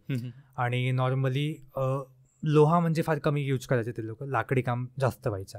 तर ते फाटे तयार करायचे आणि काही त्या फाट्यांमधून नॉर्मली दगडांमध्ये काही छिद्र तयार करायचे. आणि मुळात एक छिद्र म्हणजे एक लाईन तयार करायची छिद्रांची, म्हणजे एक मालिका तयार करायची. आणि मग हळूहळू त्यांना कापणं ते त्या लाकडांनी स्टार्ट करायचे. आणि त्यावर एवढे धक्के द्यायचे की त्या छिद्राच्या अनुसारच तो कापणार. म्हणजे ही दगड कापण्याची सुद्धा एक पद्धत होती त्या काळामध्ये. म्हणजे जसं ते हे राहतं की डॉट वाला स्ट्रक्चर राहतं की ते जर आपण करत गेलो तर त्याला तोडताना बरोबर ते सगळे डॉट्स मिळूनच एक लाईन मध्ये तुटून जातात. मुळात मला वाटतं की ही सुद्धा तिथूनच काढली गेली असेल, है ना. कारण की खूप काही गोष्टी इतिहासातूनच आपण घेतो आजच्या तारखेला. शून्याचा सुद्धा आर्यभट्टांनी शोध लावला, आपण वापर प्रत्यक्षात आपण वर्तमानात करतो. तशाच प्रकारे त्यांनी सुद्धा ती पद्धत यूज केली होती. आणि तीच पद्धत तिथंच नाही तर किल्ले बनवण्यासाठी सुद्धा आपल्या लोकांनी केलेली आहे. नॉर्मली कात्री नसायची त्यावेळेवर, तर ते लोक किल्ले बनवायला अशा पद्धतीने दगड फोड करायचे. आणि मग ते चुन्याचा घाणा यूज करून मग ते सगळं सिमेंट जो तयार करायचे, द्रव्य तयार करायचे, मग ते बनवायचे. हा सगळं त्यांनी केलाय. मग आता ती कापायची तर एकदम म्हणजे स्ट्रक्चरमध्येच कसं काय, म्हणजे हत्तीच असेल तर तो कापायचा कसा, मग त्याचा सोंडच कसा द्यायचा, ह्या सगळ्या पद्धती. तर यांच्याकडे शिल्पी सुद्धा लोक असायचे. म्हणजे नॉर्मली आजच्या तारखेत आपण एक ब्रिज पण बघितला, बांधायचा असेल तर आपल्याला गव्हर्नमेंटचा प्रोजेक्ट असेल तर नॉर्मली आपल्या 10पेक्षा जास्त इंजिनियर काम करतात, त्यांची एक टीम काम करते. मला जर माझं काही घर बांधायचं असेल तर माझ्याकडे एक टीम असेल जो म्हणजे आतला भाग कसा बनवायचा आहे, बाहेरचा कसा बनवायचा आहे, खिडक्यांचा आकार कसा असेल, उष्णता कुठून येणार, काय होईल, सगळ्या गोष्टी, देवरूम कुठं, या सगळ्या गोष्टी तो बघणार आहे. तर ह्या प्रकारे यांच्याकडे सुद्धा म्हणजे शिल्पी असायचे आणि ग्रंथांचा सुद्धा अभ्यास केलेला होताच. मग शिल्पी काय करायचे, तर मुळात चित्र तयार करायचे ते लोक, की अशा प्रकारे बनवायचे आहे. मग राजाला दाखवायचे, प्रेझेंटेशन तयार करायचे आधी हे लोक, की जर आम्ही ह्या प्रकारे बनवलात. मग आता कागद होते का, तर कागद नव्हतेच त्या काळामध्ये. मग ते काय करायचे, ते कपड्यावर पेंटिंग्स करायचे. कपड्यावर पेंटिंग्स करायचे, राजाला मुळात दाखवायचे की बाबा बघ अशा प्रकारे आम्ही बनवत आहोत, हा तुला चालेल का, तर इथं हा खांब असेल, मग इथं हा तो असेल, मग इथं हा तो असेल, असे बनवायचे. मग राजांनी सहमती दिली की ओके ठीक आहे फाईन.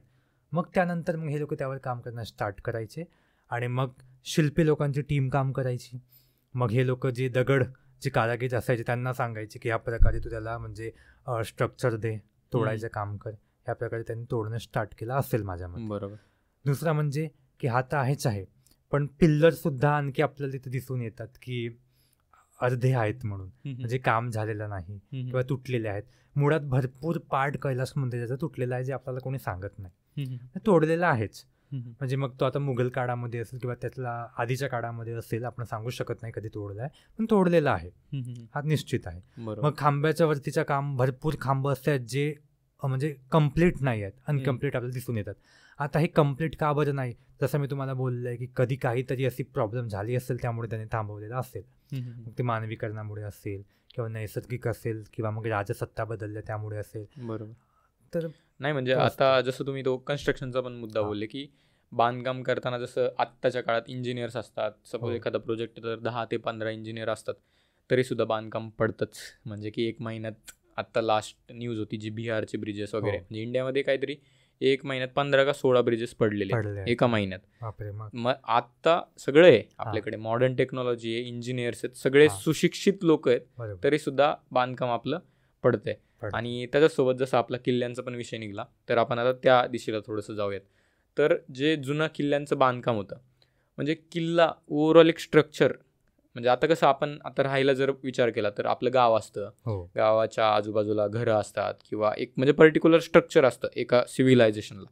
तसं किल्ल्याच्या स्ट्रक्चरबद्दल थोडंसं समजून सांगा. आणि किल्ल्याचं जे मॅनेजमेंट आहे, म्हणजे की एक मोठा किल्ला म्हणजे एक पूर्ण मोठी कंपनीच म्हणू शकता, की ज्यामध्ये सगळं खूप काही चालू आहे. जसं की सपोज खालून वरती धान्य कोण येतंय, वरून खाली काय येतंय, सप्लाय येतोय, खाली सपोज सोनं आहे, जे काही करन्सी आहे त्यावेळची, ते सगळ्याचं ने आण चालू आहे. तर किल्ल्याची मॅनेजमेंट आणि किल्ल्याच्या स्ट्रक्चरबद्दल आम्हाला सांगा. किल्ला मुळात बोलायचं कसा, जसे म्हणजे खूप सारे पुस्तकांमध्ये किल्ल्यांच्या व्याख्या आहेत, पण तरीसुद्धा प्रत्यक्ष वाक्य कोणी देऊ शकलं नाही की किल्ला यालाच आपण बोलू शकतो म्हणून. पण तरीसुद्धा आपण म्हणू शकतो की किल्ला एक डोंगराचा पार्ट आहे आणि एक डोंगर आहे, पण म्हणू शकत नाही. किल्ल्यामध्ये घेरा सुद्धा येतो. प्रत्यक्षात रायगड बघितला, आता जे लोक पहिल्यांदा रायगड जातात किंवा रायगडबद्दल स्टडी करत नाही, त्यांना माहिती आहे की वर मी गेलो मला बाजारपेठ दिसणार आहे, सिंहासन दिसणार आहे, राजांची समाधी आहेच, मग आपला शिरकाई मंदिर असेल, जगदीश्वर असेल, सगळ्या गोष्टी आहेत तिथं. तेवढाच किल्ला आपण मानतो. बरोबर. पण जर किल्ल्याला बघितला तर आजूबाजूचा सगळा प्रदेश व्यापलेला आहे. म्हणजे अख्खा 1250 एकरामध्ये जो रायगड आहे तो सगळा किल्ल्यामध्ये येतो. बरोबर. त्यात गाव पण येतात. म्हणजे अगदी 6 किलोमीटरच्या खाली जेव्हा आपण जातो तर पाचाड आपल्याला भेटतो, तर पाचाडापासूनच रायगड स्टार्ट होतो. तर हे सगळं आपल्याला तिथलं स्टडी करायचं असतो की घेरा म्हणजे तिथं ॲक्च्युली नद्या किती आहेत. आधीच्या काळामध्ये 16 घाट आणि 3 नद्या क्रॉस करून रायगडावर जायचं होतं, लोक जायचे तेवढा म्हणजे सगळा करून.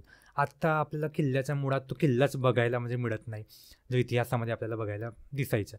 आत्ताच्या कारकिर्दीमध्ये आपण काय करतो की डायरेक्ट बसनी, कारनी किंवा व्हेकलनी आपण निघून जातो आणि डायरेक्ट वर जाऊन आपण रोपवेनी पण बघून घेतो. तर किल्ला बघणं माझ्या म्हणजे दृष्टीने बोलता येणार नाही. तर किल्ला बघण्यासाठी आपल्याला काही गोष्टी महत्त्वाच्या आहेत, जसं मी तुम्हाला बोललो घेरा, की नद्या कुठल्या आहेत, त्याचा भूगोल इतिहास बघताना त्याआधी आपल्याला भूगोलसुद्धा बघावे लागतात. बरोबर. तसा एक इन्सिडेन्स मागच्या वर्षीच आय थिंक झाला होता की काही 11 लोक गेले हरिश्चंद्रावर आणि ते अडकले, त्यापैकी एकाचे मृत्यू झाले. आणि मुळात 3 मार्ग आहेत जायला हरिश्चंद्राला, पण तिथं त्यांना 3 मार्ग सापडले नाही ओके. जंगलामुळे, म्हणजे हरवले ते. आणि त्यामध्ये एकाची मृत्यू झाली. आपल्याच पुण्यातल्या IT कंपनीतले ते काहीतरी म्हणजे होते ओके. मुलं, असा काहीतरी होता तो सीन. आणि त्यामध्ये लॉस त्यांच्याच झालेला आहे ना. तर यामुळे आपल्याला काय करायचं असतं की किल्ला बघताना मुळात त्याचा आजूबाजूचा प्रदेशसुद्धा बघायचा असतो भूगोल बघताना. मग त्यामध्ये आपल्याला वाटंसुद्धा येतात. वाटं म्हणजे दारे हा मुळात कर्नाटकी शब्द आहे. आणि दारे म्हणजेच वाट, रस्ता. ओके. तर जंगलामध्ये जाताना पायवाट तयार होतात, तिथून माणसं जातात, जे आपल्याला पावसाळ्यामध्ये ते दिसत नाही, नाहीसे होतात, गवत वगैरे उगवल्यामुळे. बरोबर. पण आधीचे लोक काय करायचे ना, तर किल्ल्यावर जाताना भरपूर म्हणजे वाट तयार करायची. ते ऑनली असं पायवाट तयार करायचे असेही नाही, तर ते रानटी जनावरांचे पायवाटाने ते तयार करायचे. म्हणजे ते आपल्या लोकांना ठेवायचे एका पर्टिक्युलर एका कॉर्नरमध्ये किल्ल्याच्या, की बाबा तू ह्या ठिकाणावर इथून बघ की ह्या दिशेला कुठला म्हणजे जनावर चाललाय. जसे म्हणजे निळगाय चालली असेल तर गाय आहे ती, मग म्हणजे गायीच्या वरती तर वावर जास्त आहे, तर मग त्या वाटेला नाव द्यायचे गाय दारे म्हणून. ओके.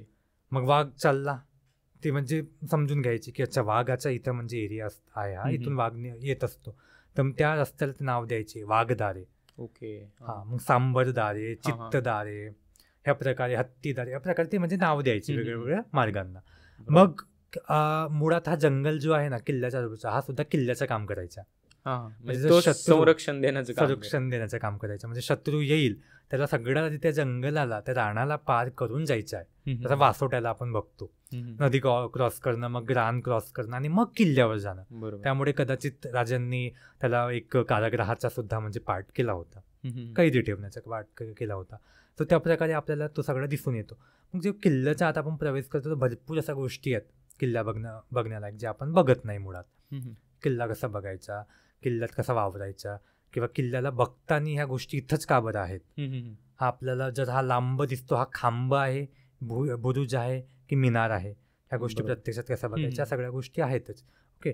त्याचबरोबर किल्ल्याला नॉर्मली म्हणजे 9 जातीचे किल्ले आपल्याला म्हणजे दिसून येतात नॉर्मली. आत्ताच्या तारखेमध्ये आपल्याला 3 किंवा 4 आपल्याला प्रकार दिसतात. गिरिदुर्ग असतील, किंवा मग जलदुर्ग असतील, किंवा भुईकोट किल्ला असेल, किंवा मग नॉर्मली डोंगरी किल्ला, सगळे आपल्याला दिसून येतात. पण मुळात इतिहासामध्ये 9 प्रकारचे किल्ले आपल्याला दिसून येतात. ओके. ह्या प्रकारचे. आणि स्थापत्य शैलीचा आपण बघितलं किल्ल्याच्या बद्दल, तर आत प्रवेश करताना तिथं सुद्धा आपल्याला जसं मंदिरांचे पार्ट आहेत वेगळे वेगळे, मंदिरामध्ये कसे प्रवेश करायचे, कसं मंदिर बघायचं, तसंच त्यांच्या सुद्धा आहे किल्ल्यांच्या. ओके. म्हणजे गौमुख दरवाजा ज्याला आपण म्हणतो, तो मुळात गौमुखच आहे का, किंवा की तो हत्ती नक आहे, हा सुद्धा आपल्याला बघितलं पाहिजे. ओके. म्हणजे काय फरक आहे? म्हणजे नॉर्मली तुम्ही बघाल तर रायगडाच्या दरवाजाला आपण गौमुख म्हणतो, म्हणजे असा दरवाजा, महादरवाजा जो प्रत्यक्षात दिसत नाही. ओके. किंवा जो नॉर्मली ह्या प्रकारे म्हणजे अर्धचंद्राकार प्रकारामध्ये आहे, म्हणजे शत्रू बघेल तर त्याला भिंत दिसेल पण दरवाजा दिसणार नाही. ही म्हणजे ती पद्धत आपल्याला इतिहासामध्ये दिसून येतो. पण जे वरून बघाल ना तुम्ही कधीतरी, तर तो महादरवाजा तुम्हाला आणखी काही गोष्टींच्या म्हणजे ओळख पटवून देतो. तो म्हणजे हत्ती नख. ओके. मुळात गौमुख हा आत्ता काही वर्ष आधीचा निघालेला वर्ड आहे.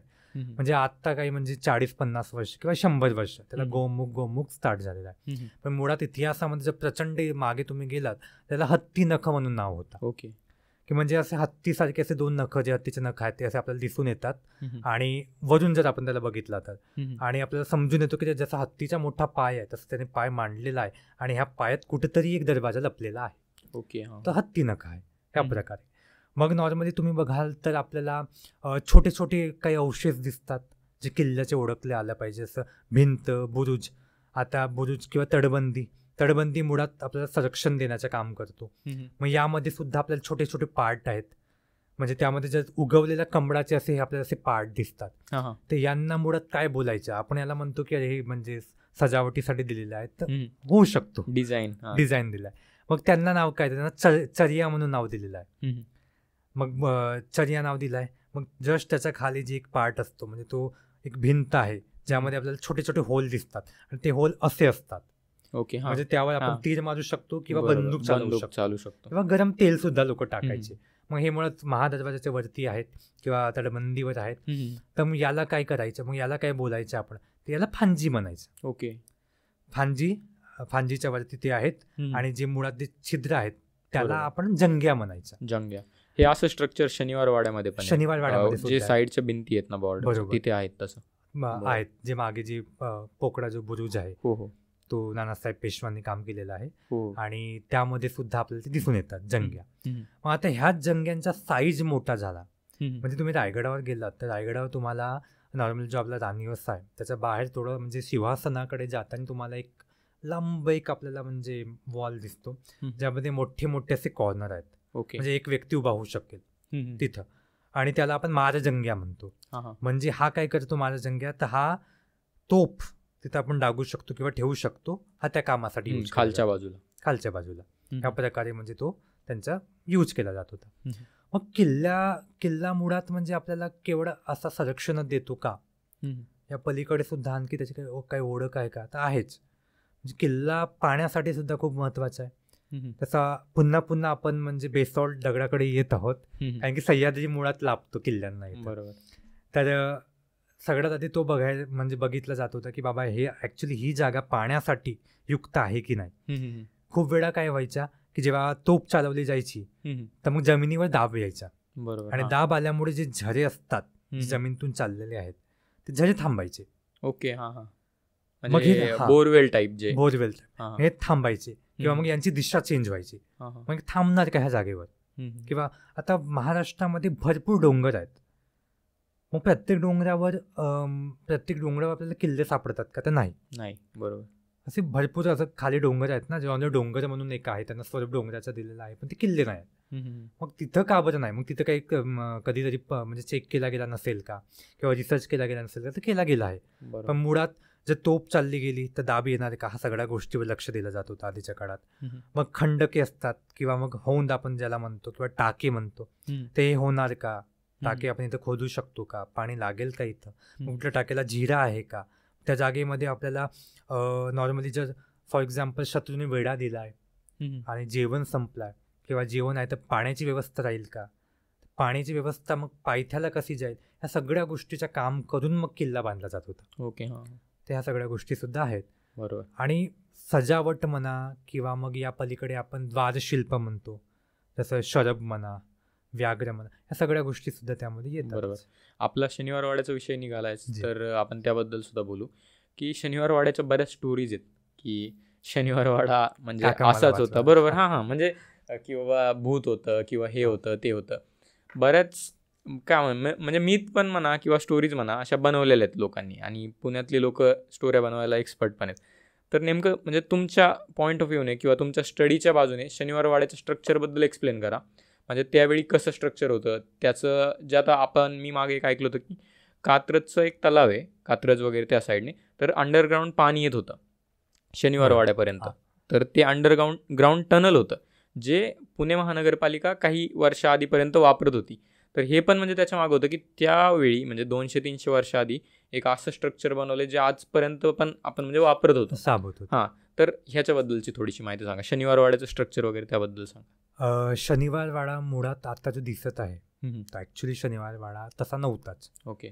म्हणजे दिसत आहे की भग्न अवस्थेमध्ये आहे किंवा तुटलेला आहे म्हणून, आणि आज आपली गव्हर्नमेंट सांभाळण्याचा प्रयत्न त्याला करत आहे म्हणून. पण जर आपण बघितला ना तर शनिवार वाडा इतिहासामध्ये आपल्याला 7 मंजिली पेक्षा जास्तचा दिसून येतो. ओके. म्हणजे त्याची मुळात फोटोग्राफ सुद्धा आहेत जे इंग्रजांनी काढलेला आहे. पेंटिंग्स आहेत. म्हणजे 7 फ्लोअरची बिल्डिंग आणि जो लाकडी काम होता. जो खालचा फ्लोअर आहे तो दगडाचा आहे आणि सगळा बाकीच्या 7 मजली आहेत. आणि तुम्ही जर सदाशिवराव भाऊ यांचा जर तुम्ही बघाल तर त्यांचा जो रूम आहे तो 7th फ्लोअरवर आहे. ओके. याच्या सुद्धा आपल्याला म्हणजे लिहिलेला आहे, पुरावे मिळतात पण पेशवे दप्तरांमध्ये. म्हणजे जर विचार केला म्हणजे फिजिकली ते पॉसिबल वाटतंय का की लाकडी बांधकाम 7 मजली, कारण हवा वगैरे सगळ्या गोष्टी पण त्यात कन्सिडर केल्या पाहिजे, कारण एवढं मजबूत बनेल का वगैरे त्याचा पण म्हणजे थोडा डाऊट आहे माझा, पर्सनल डाऊट. होऊ शकतो, म्हणजे डाऊट असलं पाहिजे. जोपर्यंत कन्फ्युजन नसेल तोपर्यंत सॉल्युशन मिळणार कसा. ब्रेन आपला ऍक्टिव्ह आहे म्हणजे तो कन्फ्युजन झाला की ब्रेन ऍक्टिव्ह आहे. तर खूप चांगला प्रश्न तुम्ही विचारलात आणि मला वाटतो की त्या लोकांनी जो तिथं वापरलेला होता म्हणजे बुद्धिमत्ता त्यांची होती डेफिनेटली लाकडावर त्यांनी काम केलंच असेल. म्हणजे सागवन असेल, शीशम असेल, या अशा प्रकारचे त्यांनी म्हणजे जे पक्के मजबूत जे आहेत लाकूड ते त्यांनी वापरलेले आहेत.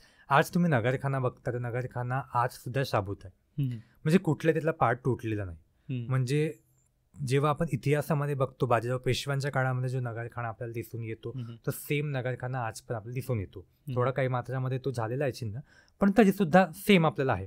मग त्याच प्रकारचे त्यांनी बिल्डिंग्स पण सेम बनवला असेलच. म्हणजे असं नाही की ऑनली शनिवारवाडा, महाराष्ट्रामध्ये भरपूर बिल्डिंग आहेत जे लाकडी कामामध्ये केलेले आहेत.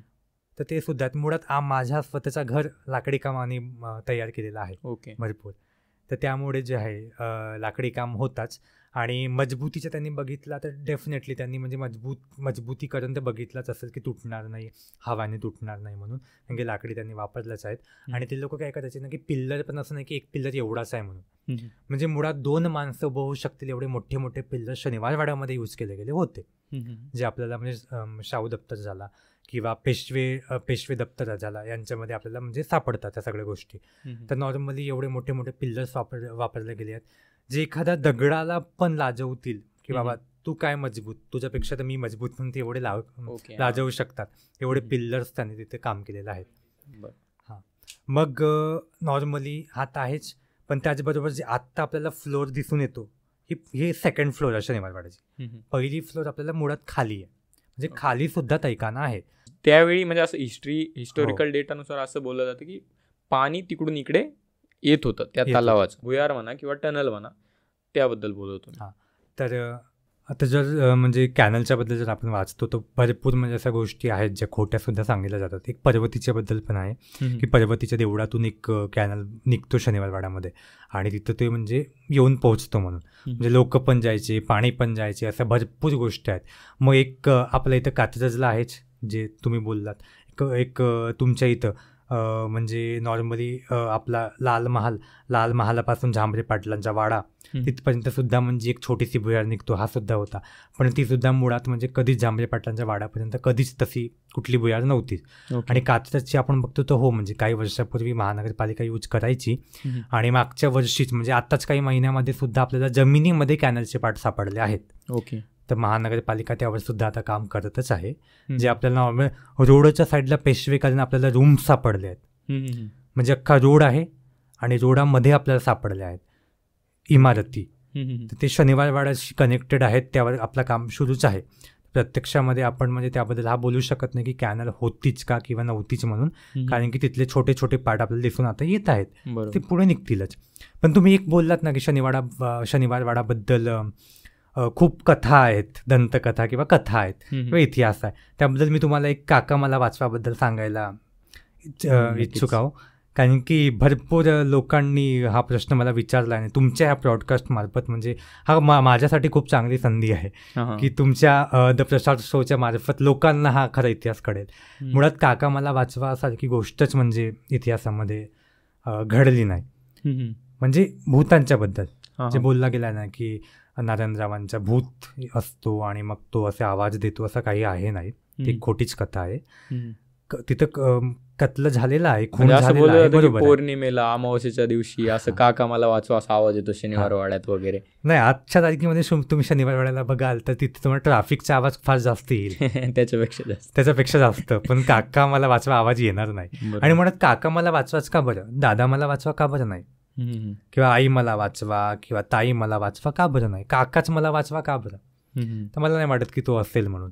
दुसरा महत्त्वाचा म्हणजे की मोडी लिपी, मी स्वतः मोडी लिपी शिकलेला आहो, मोडी लिपीचा अभ्यास केला आणि ह्या विषयावर मी सुद्धा ग्रहित म्हणजे हा म्हणतो ना आपण की एक मुझे इसके ऊपर काम करणं आहे, या प्रकाराने मी काम केलं आहे त्या विषयावर.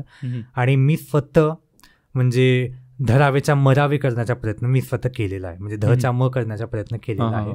पण मोडी लिपीमध्ये मुळात धचा म होऊ शकतच नाही, म्हणजे दिसून येतो.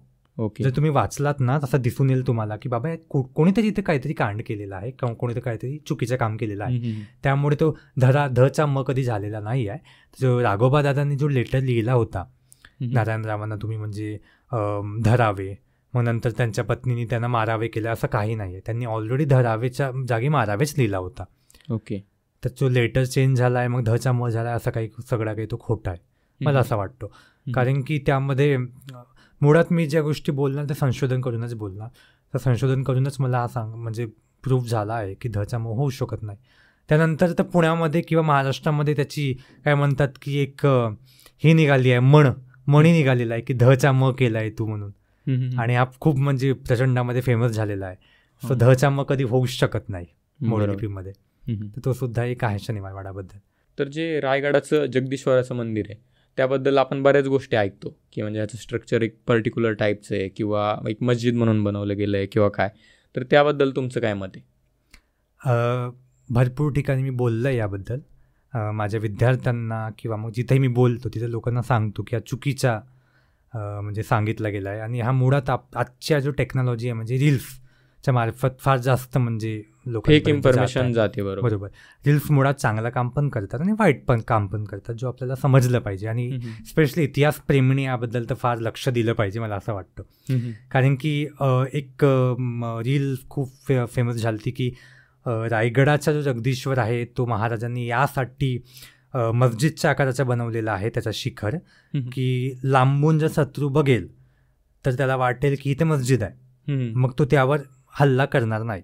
तर मुळात असा कसलाही म्हणजे संदर्भ नाही किंवा असे कसली मला नाही वाटत की महाराजांची मनशा असेल. तुम्ही स्वतः विचार करा की जो राजा औरंगजेबाच्या तिथं सभेमध्ये त्याच्याच शहरामध्ये जाऊन तिथं म्हणजे मराठी शाहीचा हुणका दाखवून येतो परत, तो राजा आपल्याच राजधानीमध्ये का बरं घाबरणार? बरोबर. हां, स्वतःच्याच घरी. बरोबर. आणि जिथं 16 घाट 13 नॉर्मली 3 नद्या आणि 13 जे आहेत म्हणजे सगळ्या काही चौक्या मार्ग पण सांगितले. हो, ह्या सगळ्या पार करून तुम्हाला यायचं आहे आणि राजधानीमध्ये तो का बरं असं म्हणजे एक मंदिर बनवणार घाबरायला मला नाही वाटत. दुसरं म्हणजे की आपण जर याचा आर्किटेक्ट बघितला तर याचा येतो विजापूर शैलीशी संबंध. आता तो कसा, तर जेव्हा शिवकाळ हा मोठा होऊ लागला आदिलशाही स्ट्रक्चर, बरोबर, तर जेव्हा शिवरायांचा काळ हा मोठा होऊ लागला आणि स्वराज्य मोठा होऊ लागला तेव्हा आदिलशाही कमकुवत होऊ लागली होती. बरोबर. आणि त्यांच्या आदिलशाहीमध्ये विजापूरमध्ये जे लोक राहायचे, जे कारागीर राहायचे, यांना काम मिळत नव्हता. मग आता काम मिळत नाही तर जायचं कुठं? तर त्यांचा असा होता की स्वराज्य आम्ही ऐकलंय तिथं जायचं आहे. मग ते आले स्वराज्यामध्ये कामाला. मग हा होऊ शकतो की हिरोजी इंदुलकरांनी त्यांना आपल्या कामामध्ये घेतलाय. मग एक असतो ना की आपल्याला की प्रत्येक आपण राजवटी बघतो तर त्यांच्या कारकिर्दीमध्ये झालेले जे काम आहेत ते काम आपल्याला त्यांच्या शैलीच्या किंवा त्यांच्या राजवटीची ओळख आपल्याला पटवून देतात. तर इथं आपल्याला विजापूर शैलीचा जो आहे ना तो सगळा काही आपल्याला दिसून येतो. रायगडावर काम म्हणजे नॉर्मल तुम्ही मनोरे बघाल तर मनोरे आपल्याला ऑलरेडी दिसून येतात. किंवा मग तिथले जे विजापूरचे जे देऊळ, जे मस्जिदचे दिसून येतात ते सुद्धा सेम आपल्याला जगदीश्वराची ओळख आपल्याला करून देतात. तर कधीतरी महाराज सुद्धा तिथं गेले होते विजापूरला, त्यांनी सुद्धा लहानपणी वाडे बघितला असेल तिथले की बाबा वाडे असे असतात किंवा मला असं बनवायचे आहेत, त्यांनी सेम इथं यूज केला असेल. हिरोजी इंदुलकरांनी जे आहेत तिथल्या कारागिरांना आपल्या अंडर कामाला घेतलं आहे. मग आता एक एक्झाम्पल मी तुम्हाला देतो की मला जर पेंटिंगमध्ये स्केच येतो आणि तुम्हाला ऑइल पेंटिंग येतो, बरोबर, आणि जर आपण आपली शैली चेंज केला की मी आज ऑइल पेंटिंग आणि तुम्ही स्केच, तर आपण बनवू शकणार नाही. बरोबर. हो ना. तर त्या प्रकारे त्यांनी काय केलं असेल की त्यांनी पण तोच केला असेल की बाबा जी शैली आम्हाला येतो आम्ही तोच तयार करूया आणि तोच तयार केला. बरोबर. जगदीश्वराचा सेम तुम्हाला प्रतापगडाची जर तुम्ही भवानी मंदिर बघाल तर सेम तुम्हाला तोच दिसतो, म्हणजे सेम कळस आपल्याला दिसून येतो. तर मला वाटतं की इथं कुठलाही महाराज घाबरले आणि मस्जिदीचा आकार दिलाय असं काही नाही. बरोबर. त्यांनी मुळातच विजापूर शैली यूज करून त्यांनी हिंदू मंदिरच तयार केलेलं आहे, जो आजच्या पिढीला समजलं पाहिजे. आणि ह्याच्या मागचं खरं रिझन हे की स्ट्रक्चरल डिफरन्स. बरोबर. आणि जगदीश्वराच्या बद्दल जर आपण बोलत आहोत तर मुळात जो आजचा जगदीश्वर आहे तो सुद्धा आजचा जगदीश्वर नाहीच. म्हणजे जो आपल्याला तिथला जो शिवलिंग दिसून येतो मंदिरातला आतला, जो बेसॉल्ट दगडाने तयार केलेला आहे तो पेशवेकालीन शिवलिंग आहे. आणि जो जुना शिवलिंग म्हणजे मुळात जो महाराजांनी स्थापित केलेला शिवलिंग आहे तो आज आपल्याला लिंगाण्याच्या पायथ्याला, म्हणजे रायगडापासून सुद्धा जास्त लांब नाही आहे, पायथ्यालाच तिथं आपल्याला एका गावामध्ये, वारंगी गावामध्ये आपल्याला तिथं हनुमान मंदिरामध्ये स्थापित दिसून येतो. तो त्याची एक स्टोरी आहे. स्टोरी अशी की जेव्हा रायगड जो आहे तो मुघलांच्या अंडरमध्ये आला आणि जुल्फिकार खानाने हा जो रायगड आहे वेढा घेऊन आणि मग तह करून म्हणजे महाराणी येशूराणी साहेब यांच्याकडून तो घेतला तह करून. आणि नंतर मग काय झालं की 2 मावळे जे आपले मावळे होते त्यांनी आपल्या पाठीला एक दगड बांधला आणि ते संध्याकाळी तो दगड पायथ्याला घेऊन चालले होते. बरोबर. 2 मुस्लिम जे सैनिक होते त्यांनी त्यांना बघितला हसमाननी आणि ते बोलू लागले की अरे कौन है ये, क्या लेके जा रहे. तर दुसरा म्हणतो की कुछ नाही, अरे वो एक साधारण पत्थर कुछ दिख रहा है. आणि यांनी त्यांना लाईटली घेतलं आणि ते बोलले की जाऊ दे, काय फरक, दगडाशी आपल्याला काय करायचं आहे. आणि ते मुळात तो दगड घेऊन ते निघून गेले. ओके. आणि हा दगड त्या मावळ्यांनी किंवा तो शिवलिंग तो मावळ्यांनी स्थापित केला वारंगी गावामध्ये, जो आज सुद्धा बघायला दिसतो म्हणजे मिळतो आपल्याला. आणि हा दगड मुळात बेसॉल्ट म्हणजे दगडापासून तयार केलेला म्हणजे दिसत नाही आपल्याला. म्हणजे हा दगड नॉर्मली लाल रंगाचा जो नर्मदेच्या आपल्याला काठाचे जे दगड सापडतात त्या दगडांपासून तयार झालेला आहे. ओके. म्हणजे तिथं शिव आणि पार्वतीचा स्वरूप मानतात त्या गावातले लोक त्याला. बरोबर. आणि 2 रंगांनी तयार झाला आहे, म्हणजे एक तपकिरी आहे आणि एक लाल रंग आहे. खूप सुंदर म्हणजे तो दगड आहे. आणि त्याच्यापासून तो शिवलिंग तयार केला गेला आहे, महाराष्ट्रात तर सापडत नाही. बरोबर. त्याला आपण मूळ जगदीश्वर म्हणू शकतो. आणि आत्ताचा जगदीश्वर तो पेशव्यांनी स्थापित केलेला आपल्याला रायगडावर दिसून येतो. बरोबर. याबद्दल आणखी एक क्वेश्चन होता की जसं आपण बोलतो की ताजमहाल आहे, तर ताजमहालची जी रचना आहे ती पण एक मॉस्क शेपमध्येच आहे, म्हणजे की त्याला गुंबज वगैरे आपण गोल शेपमध्ये असतं. पण अशी स्टोरीज आहेत की जो ताजमहाल आहे त्याचं कन्स्ट्रक्शन कम्प्लिटली इंडियन वर्कर्सने केलं होतं. तर ताजमहालच्या मागची हिस्ट्री काय आणि त्याचं जे स्ट्रक्चर आहे त्याबद्दल पण जरा सांगा. ताजमहालच्या बघितला तर नॉर्मली तुम्ही बघाल की संगमरमरने तयार केला गेला आहे म्हणून. आणि त्यामध्ये ज्या गोष्टी आपल्याला दिसून येतात जसे कमळाचे पुष्प म्हणा, म्हणजे कमळाचा जो आपलं स्वरूप त्याच्या खांब्यावर दिसून येतो, नागशिल्प दिसून येतो, त्रिशूल आकृतीमध्ये छोट्या छोट्या मायक्रो तिथं आपल्याला आणखी आकृती दिसून येतात त्यांच्या खांबावर. तर हे सगळे काम तिथे आपल्याला आज पण दिसून येतात. आणि जसे उल्लेख आपल्याला सापडतात की जेव्हा शहाजहान जे बादशाह होता त्याच्या कारकिर्दीच्या आधी ताजमहाल नव्हता. मग तिथं आधी काय असेल, तर आज सुद्धा असे बिल्डिंग्स असे तिथं आपल्याला म्हणजे रंगशिलाचे पार्ट आहेत त्या भागेमध्ये की तिथे देवळं होते म्हणून. ओके. तर देवळ्यांना म्हणजे मंदिरांना तिथं पाळला गेला आणि ताजमहाल तयार केला गेला हा आपल्याला दिसून येतो. मुळात जो पायथा आहे पायथ्यामध्ये आज सुद्धा भरपूर तिथं तैखाने जे बंद आहेत किंवा द्वारे बंद आहेत, जे आज देवळे आहेत ते आज बंद केलेले आहेत, ताला लावलेले आहेत, जे आपण नॉर्मल म्हणजे लोकांना जाऊ देत नाही आत. सो तिथं सुद्धा देवळं आहेत आज सुद्धा, जे मला असं वाटतो. आणि जेवढा मी स्टडी केला आहे त्याबद्दल तिथं दिसूनच येतात आपल्याला. शहाजहानने जेव्हा तो बांधला होता तर तिथं 2 मंदिरं म्हणजे होतीच, एक कृष्णाची मंदिर आणि एक होतं शिवमंदिर. शिवमंदिरचा साक्ष आज सुद्धा आपल्याला तिथं म्हणजे मिळतो.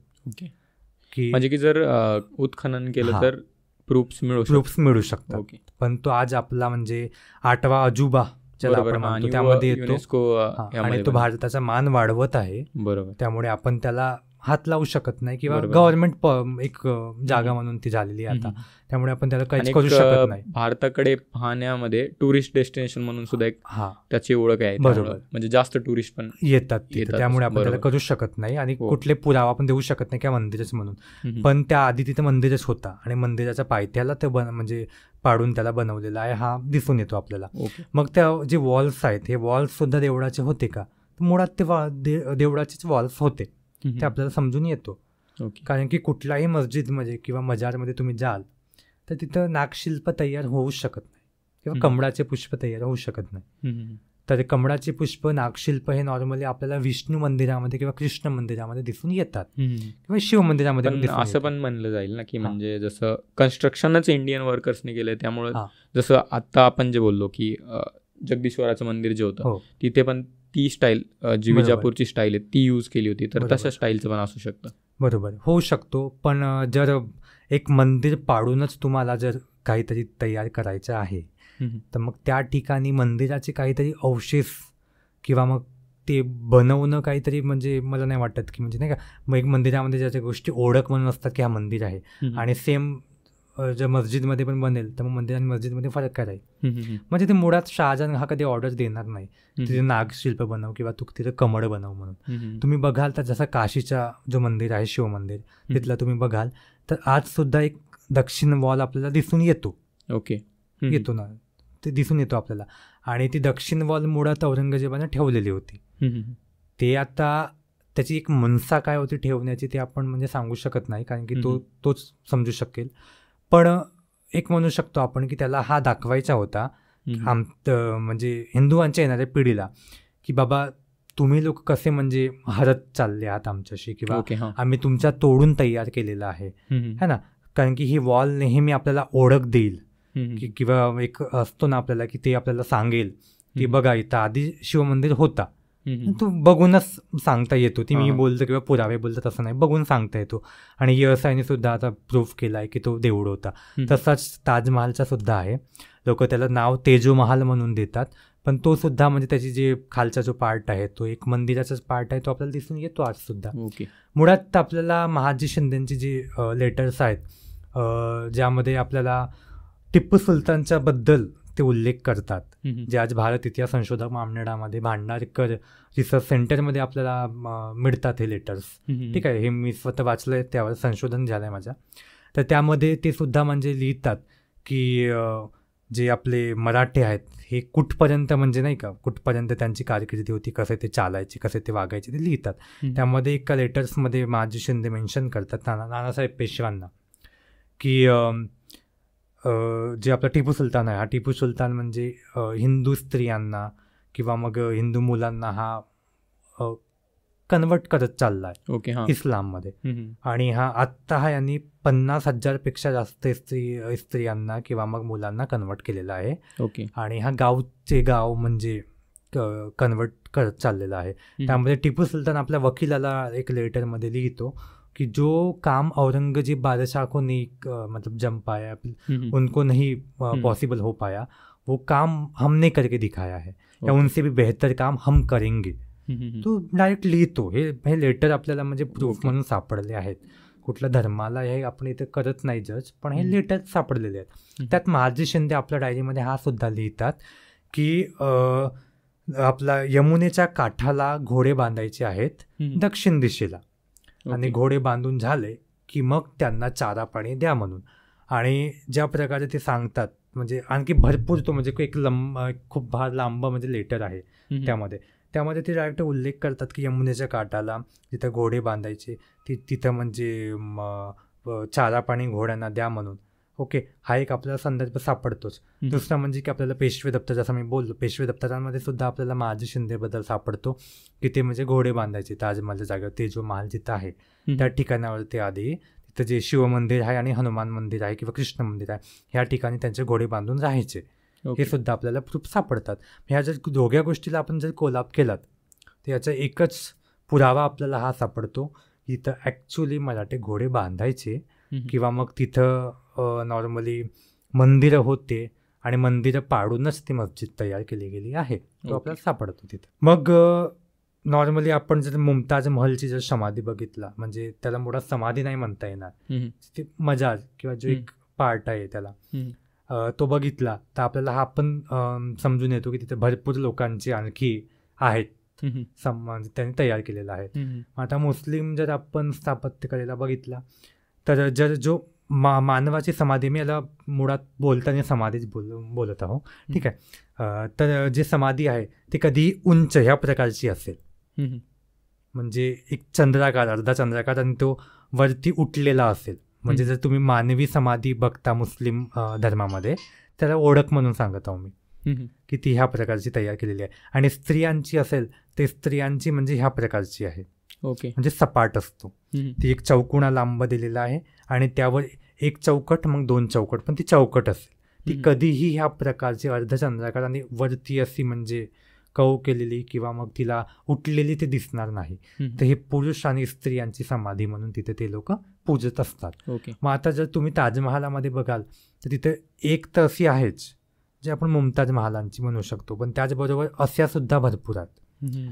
म्हणजे त्यांनी ऑनली समाधी म्हणून किंवा मग त्यांनी ऑनली म्हणू शकतो आपण की मला आपल्या बायकोच्या प्रेमामध्ये हा गोष्ट करायची आहे म्हणून त्यांनी केला असं नाही.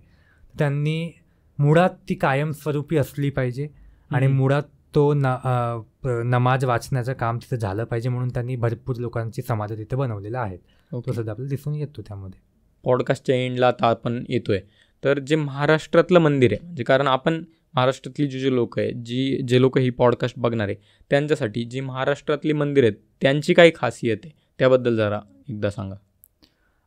महाराष्ट्रातल्या मंदिरांमध्ये जर बोललात आपण तर नॉर्मली आपल्याला एक शैली, नवीन शैली दिसून येतो. नवीन म्हणजे ती जुनीच आहे, पण मुख्य शैलींपेक्षा काही वेगळी आहे.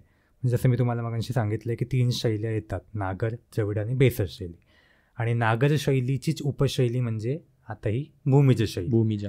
तर भूमिज शैली जी आहे ती म्हणजे तिच्या मुळात अर्थच तो होतो जो भूमीतून निघालेला आहे.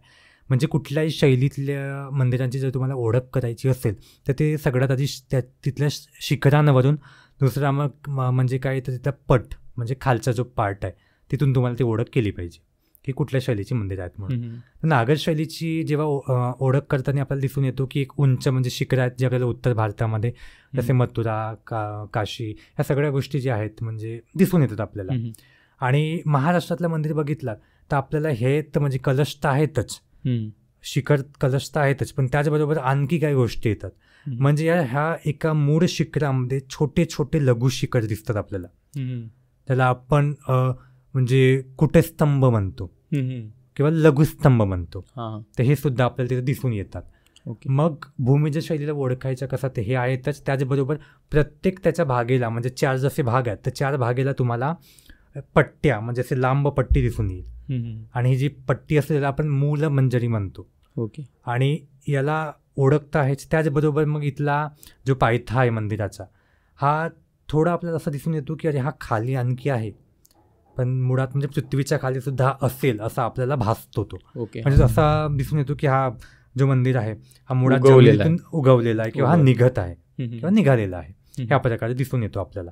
आणि आपल्या इथं म्हणजे आपल्या महाराष्ट्रामध्ये सगळ्यात पहिला भूमिज शैलीचा मंदिर म्हणजे अंबरनाथ मंदिर, जो ठाणे मुंबईला आहे. आणि खूप उत्तम मंदिर आहे, त्यामध्ये भरपूर शिल्प आपल्याला दिसून येतात.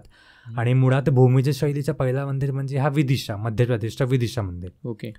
आणि समरांगण सूत्रधार म्हणून एक ग्रंथ आहे जो भोजराजांनी लिहिलेला आहे. त्यामध्ये भूमिज शैली कशी असतो, तिला ओळखायची कसे याबद्दल त्यांनी खूप सुंदर उल्लेख केलेला आहे. त्याबद्दल आपण ह्या मंदिरांना करू शकतो म्हणजे म्हणू शकतो. तर भूमिज शैलीला ओळखण्यासाठी ह्या गोष्टी तर आहेतच. त्याचबरोबर इथल्या मूर्त्या पण म्हणजे खूप वैशिष्ट्यपूर्ण आहेत. म्हणजे ज्या प्रकारे गंगा, सरस्वती किंवा मग यमुनाबद्दल मी तुम्हाला बोललोय, तुम्हाला इथं समजेल की भैरवांचे भरपूर इथे शिल्प असतात किंवा मारुतीचे शिल्प भरपूर असतात. तर भैरव मुळात आपल्याला शिवाचा अवतार माहीत आहे, हा एक शिवाचा अवतार आहे. मग याला ओळखायचं कसा किंवा हा का बरं म्हणजे असतो, तर महाराष्ट्रामध्ये देवीला फार मानला जातो. प्रत्येक मंदिरामध्ये देवीचा म्हणजे कुठे ना कुठं आपल्याला अवशेष सापडतो. मग देवीची रक्षणासाठी भैरवाला जे आहे म्हणजे दिलेला आहे, एक मान दिलेला आहे की तू देवीची रक्षा कर. भैरव हा याला ओळखताना आपल्याला दिसून येतो की आपण भैरव, शिव आणि चामुंडा ह्या सगळ्यांना किंवा काली किंवा देवी या सगळ्यांना आपण एकच मानतो आणि एकामध्येच आपण कन्फ्यूज होऊन जातो की यांना ओळखायचा कसा. तर यामध्ये भैरवाच्या हातामध्ये एक कपाल असतो ज्याला आपण खप्पर म्हणतो, एक त्रिशूल असेल आणि हा थोडासा पातळ म्हणजे काष्टीचा हा असेल. याच्या एक कधीतरी चतुर्भुज, कधीतरी अष्टभुज, कधीतरी 2च हातात हा असेल.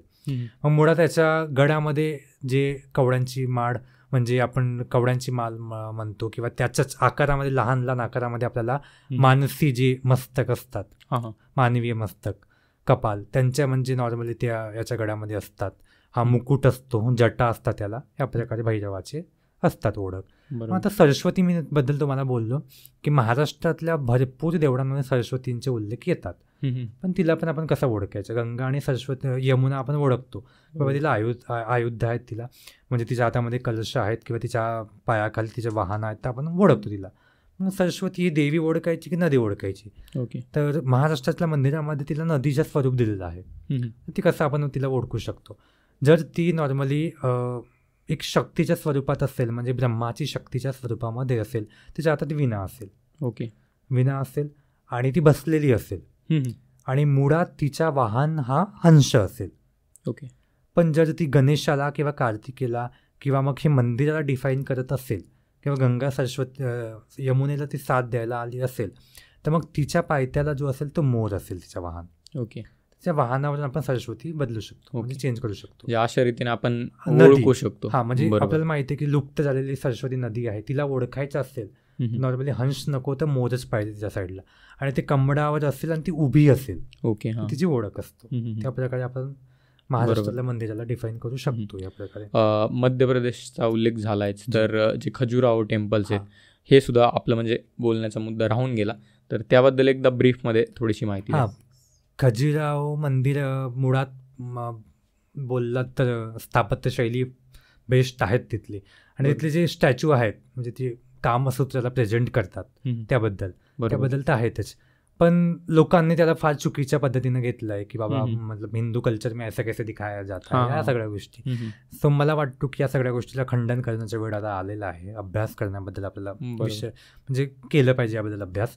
मुळात त्याचासुद्धा एक हा रूप आहे की कामसूत्र हा एक पॉझिटिव्ह विषय होताच आधीच्या काळामध्ये, आणि त्यामुळे काय की लोक त्यावर अभ्यास करायचे आणि कशा प्रकारे त्या गोष्टीला म्हणजे पुढे जायचं आहे, ही गोष्ट चुकीची नाही, किंवा मग रेप होणार नाही जर लोकांमध्ये काम वासना वाढेल तर, ह्या सगळ्या गोष्टीवर तो काम केलेला आहेच. आणि दुसरा ह्या गोष्टी बनवण्याचा मागचा मुख्य रिझन हा की जसं मी तुम्हाला बोलले की सूरसुंदरी आपल्याला काहीतरी संदेश देतात किंवा द्वारपाल संदेश देतात, गंगा यमुना संदेश देतात, त्या प्रकारे ह्या सुद्धा आपल्याला कामदेवाच्या ह्या ज्या क्रिया आहेत त्या सुद्धा आपल्याला सूचना देतात की मंदिराच्या आत जाताना आपल्याला काम वासना सगळ्या काही इथं सोडावं लागणार. बरोबर. आणि ह्या गोष्टी आहेत ना ह्या आपल्याला भटकवतात की नाही की म्हणजे एक चांगल्या मार्गावरून आपल्याला साईडला करतात की बाबा बघ ह्या सगळ्या गोष्टी आहेत, ह्या सगळ्या गोष्टी मी करतो आणि मुळात मला ह्या गोष्टी करायच्या तर मग मला मंदिरात जायचं नाही. ओके. आणि जर मंदिरात जायचं तर ह्या सगळ्यांना आपल्याला त्याग करून म्हणजे काम ह्या भावनेला त्याग करून मला मंदिरात देवाला अर्पण व्हायचं आहे, याचा मागचा रिझन हा होता. त्यामुळे तो बनवला गेला आहे. आणि तो सुद्धा नॉर्मली आपल्याला बेसर आणि नागर शैलीचा म्हणजे एक मूळ म्हणजे मिश्र म्हणून आपल्याला तो खजुराहोचा टेम्पल आपल्याला त्या शैलीमध्ये दिसून येतो. बऱ्याच गोष्टी आपण ह्या पॉडकास्टमध्ये डिस्कस केल्या, म्हणजे हे सगळं जर कन्झ्युम करायला वन गोमध्ये तरी ऑडियन्ससाठी सुद्धा खूप हेवी जाईल. त्यामुळे आपण ही पॉडकास्ट इथेच संपूयात, आणि ज्या काही आपण गोष्टी राहिलेल्या आहेत त्या नक्कीच आपण नेक्स्ट पॉडकास्टमध्ये आपण कवर करण्याचा प्रयत्न करूयात. तर आपण आर्किओलॉजी पार्टने आणि हिस्ट्री पार्टने बऱ्याच गोष्टी पाहिल्या की कोणत्या गोष्टीचं कुठे कनेक्शन होईल हे सगळं आपण म्हणजे ह्या पॉडकास्टमध्ये पाहिलेलं आहे. त्यामुळे खूप म्हणजे इंटरेस्टिंग पॉडकास्ट होते, आणि माझेसुद्धा जे बरेच क्वेश्चन्स होते ते सुद्धा ह्यामध्ये बऱ्यापैकी क्लिअर झाले. त्यामुळे थँक्यू फॉर कमिंग. आणि धन्यवाद. मुळात मला सुद्धा तुम्हाला म्हणजे आभार मानलं पाहिजे की एवढा चांगला तुम्ही म्हणजे हा काम करत आहात, आणि तुमच्यामुळे नॉर्मल लोकांना आजचा जो इतिहास आहे म्हणजे जो आपण नॉर्मली पुस्तकं वाचत नाही किंवा आपण विषय त्याला म्हणजे गंभीरतेने घेत नाही, तो विषय तुमच्यामुळे चांगल्या प्रकारे लोकांपर्यंत जात आहे. तुमचासुद्धा खूप खूप धन्यवाद, आणि नक्कीच मला पुन्हा सुद्धा आवडेल तुमच्याशी बोलायला. नक्की आपण करू. थँक्यू.